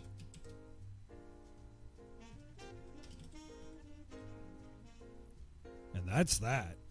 Okay. So I think I have everything that I need. I have the lighter, I have the squib, I have the bucket of water. I have a rod and line for whatever reason. Do I ever use the rod and line again? Or is that another thing in this walkthrough that's like, just get it? No. Okay. Do actually use that. Great.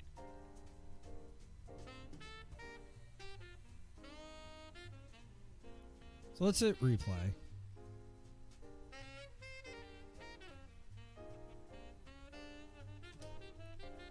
Always have to have an extra carriage return there. So we've broken 5,000 words.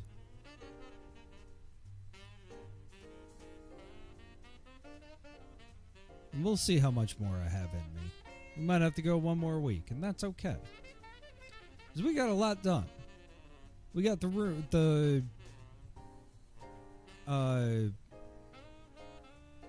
nice. So yeah, you can see this as well, like, although I would have pushed it up, but whatever. Like, we have the starting level.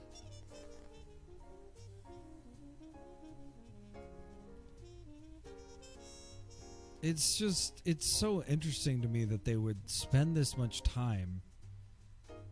And, like, in comparison, like, I think about A Mind Forever Voyaging. It came out the same year. And, I mean, there's definitely empty spaces just to feel like you're living through it. So maybe that's what it is. It's just empty spaces to feel like it.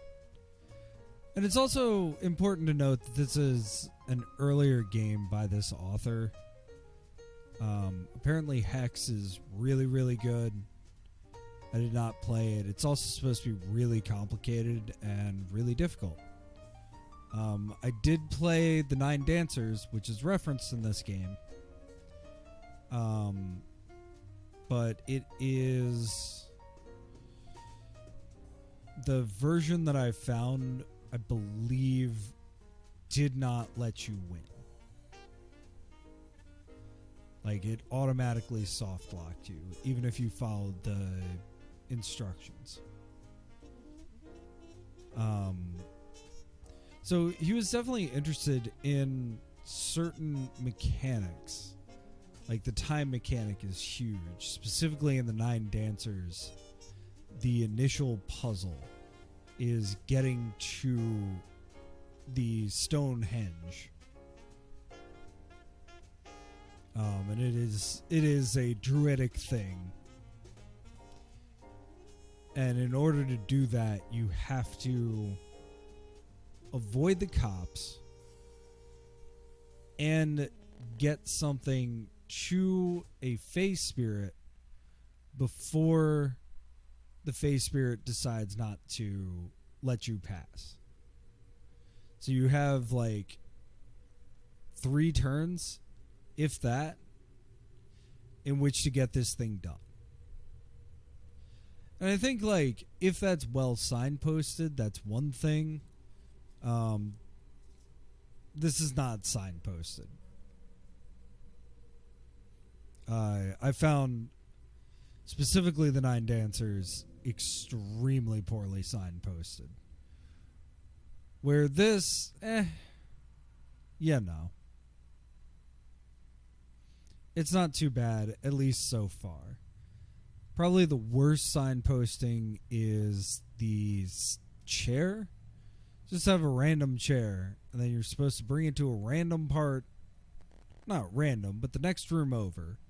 Stand on the chair and look up, which you never do before or after in this game. So again, I think this game is flawed, but I think there's the bones here of something really good. I think the bucket in particular is really good. And the little bits of genuinely good and interesting writing are worth it as well.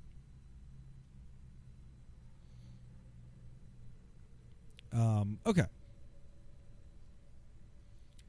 But I don't want to do that. I want to go outside. So we have a door. So at the back of the hallway. And gosh, I haven't implemented a door in so long. Let's go up.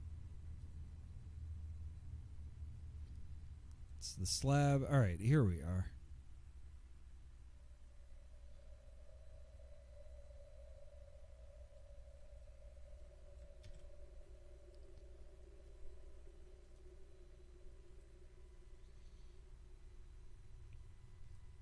So yeah, so let's do part 8, the garden door.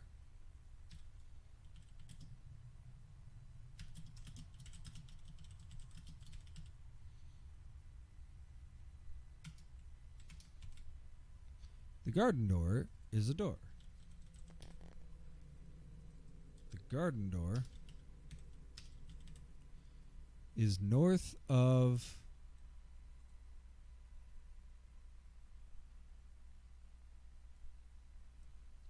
it's just going to confuse me. The back hallway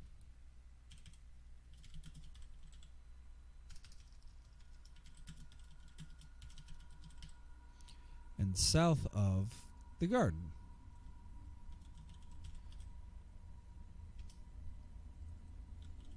The garden door is scenery. It's not locked. And doesn't have a key. So we open door. The door slams shut behind you. And we go north. Instead of opening the garden door. So this is another soft lock, and I'm going to fix this soft lock because I hate it. Made me so angry when I was playing it, and I think it's unintentional.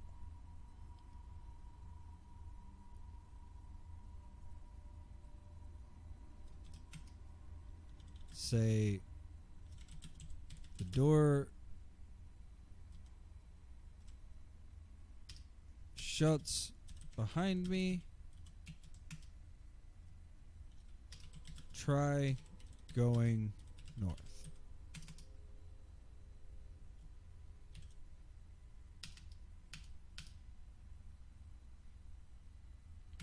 I might reorganize this, but let's do part 9. The garden. The garden is a room. We already know where it is.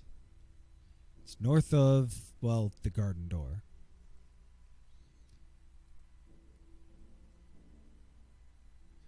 And now we get to implement something that I have never implemented before, which is an animal.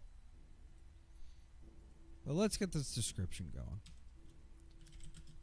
The superb back garden is surrounded by a 10 feet high wall.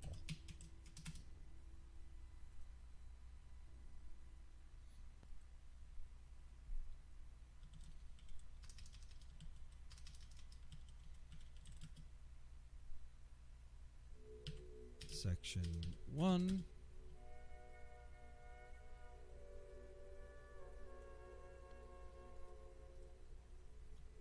The dog.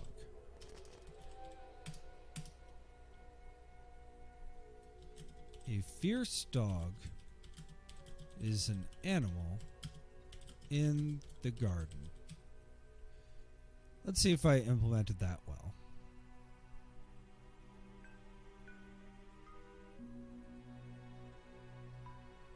Yes. Printed name is garden door.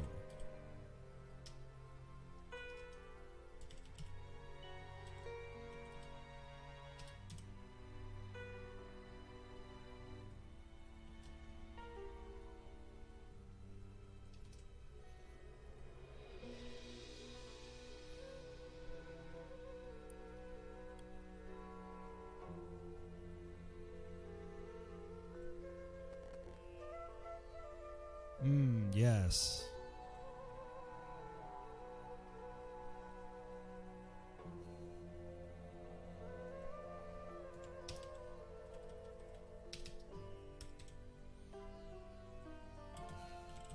The printed name is garden pathway.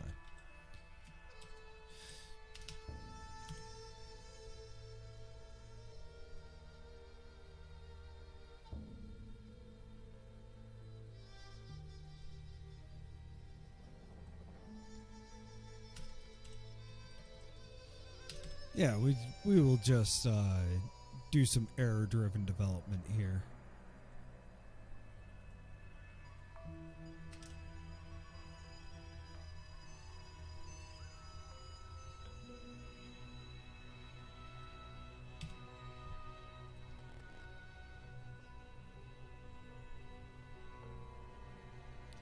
There we go.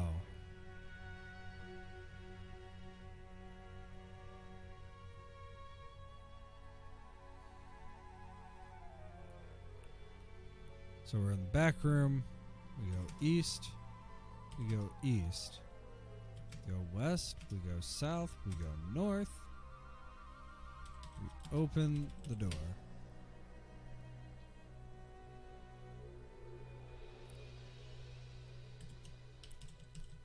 Understand door as the garden door.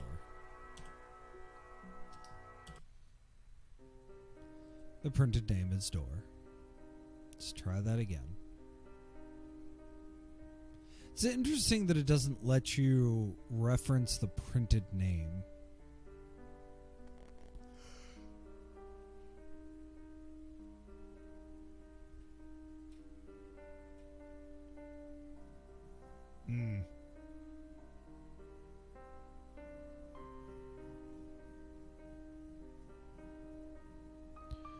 So we got all the way there.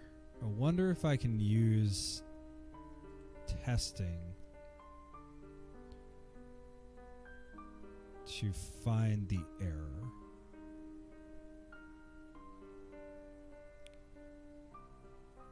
And this is, like, most certainly, to me, this is one of the most interesting things about Inform now that I've started playing with it. You've got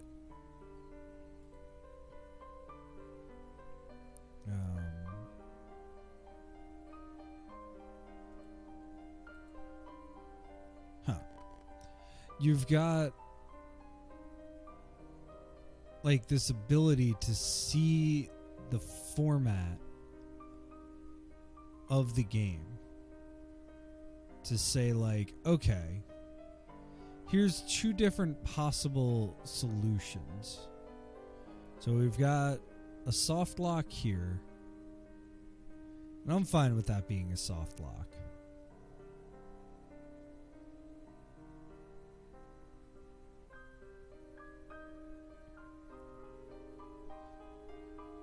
But if we don't do anything, we're only half of the way through. I find that really interesting. I am, however, I know we didn't get too much done. But we had a good conversation. We cleaned up a lot of the display of things. We got one ending finished. I am not looking forward to trying to figure out how to make this puzzle work. Also a little concerned about timing in the game itself. So I think I'm going to hit save. And we will, I guess, pick this up next week. We do not need to do all of the things that we did today. We have pretty aggressively tested. We have a good set of, I guess, possible futures here. We know what we need to do. So I know that we've kind of messed around. We keep getting to this point, and then we're like, nah. But this is a sequence of actions. Let's see if there's anything to examine while we're here.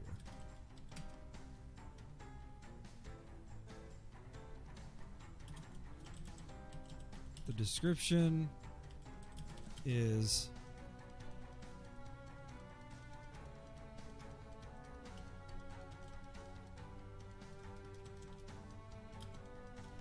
a Doberman Pinscher.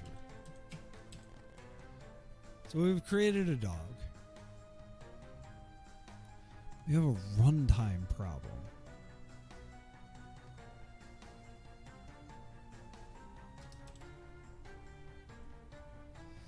Let's just try doing this one more time.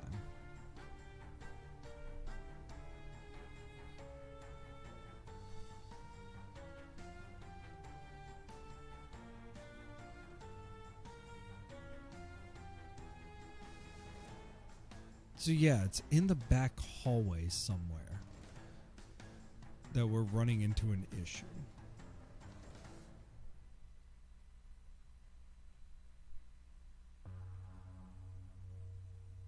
The back room versus the back hallway.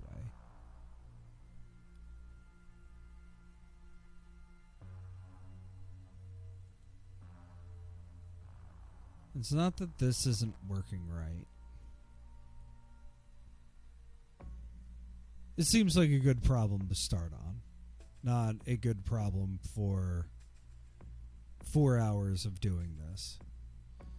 So, I mean, I guess we're back. We're going to be back for this next week. That is really cool. Tomorrow, we will see.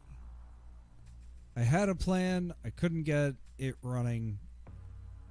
Such is life of trying to get 1990s things running. But tomorrow is Text Adventure Tuesday, of course. And we will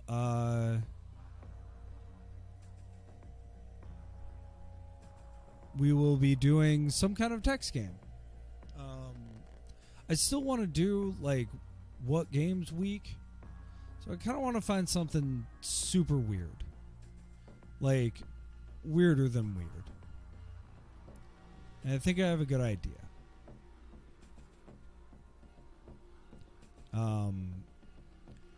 For Friday, we will be continuing with the X-Files. That is going to be really fun, especially if I remember to get a good save game. So thank you so much for hanging out. It's always really, really nice to have someone pop through. Thank you for coming on this journey with me. This is definitely like a lot, and I think a lot more than frankly I was expecting. But it's really interesting to sort of get the vibe. Oh, here we are. I didn't expect that. Oh, the door keeps shutting behind me. Oh, why does the door keep shutting behind me? Oh, can I say... Whoa.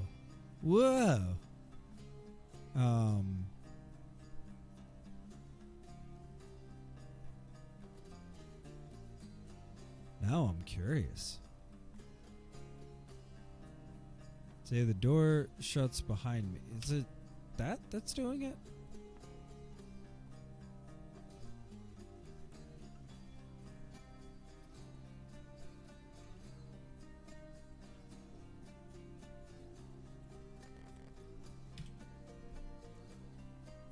Oh, you see, it's because... Yeah, we're not going to try going north. That's why. So, we don't actually open it. So, we do after opening the garden door.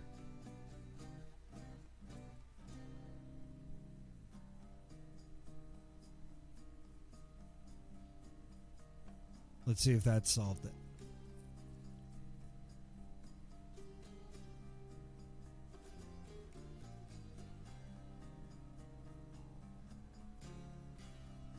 Try going north. Now the garden door is closed.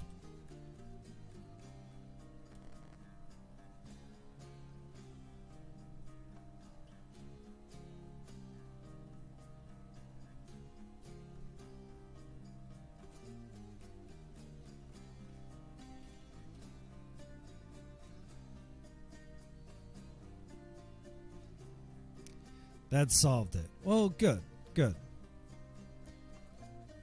Just an easy little thing that a little bit of code would have been useful to see instead of just it broke. But yeah. So thank you so much for hanging out. Thank you so much for coming on this journey. Thank you so much for like so aggressively just analyzing this game with me from every angle as we try to make it happen.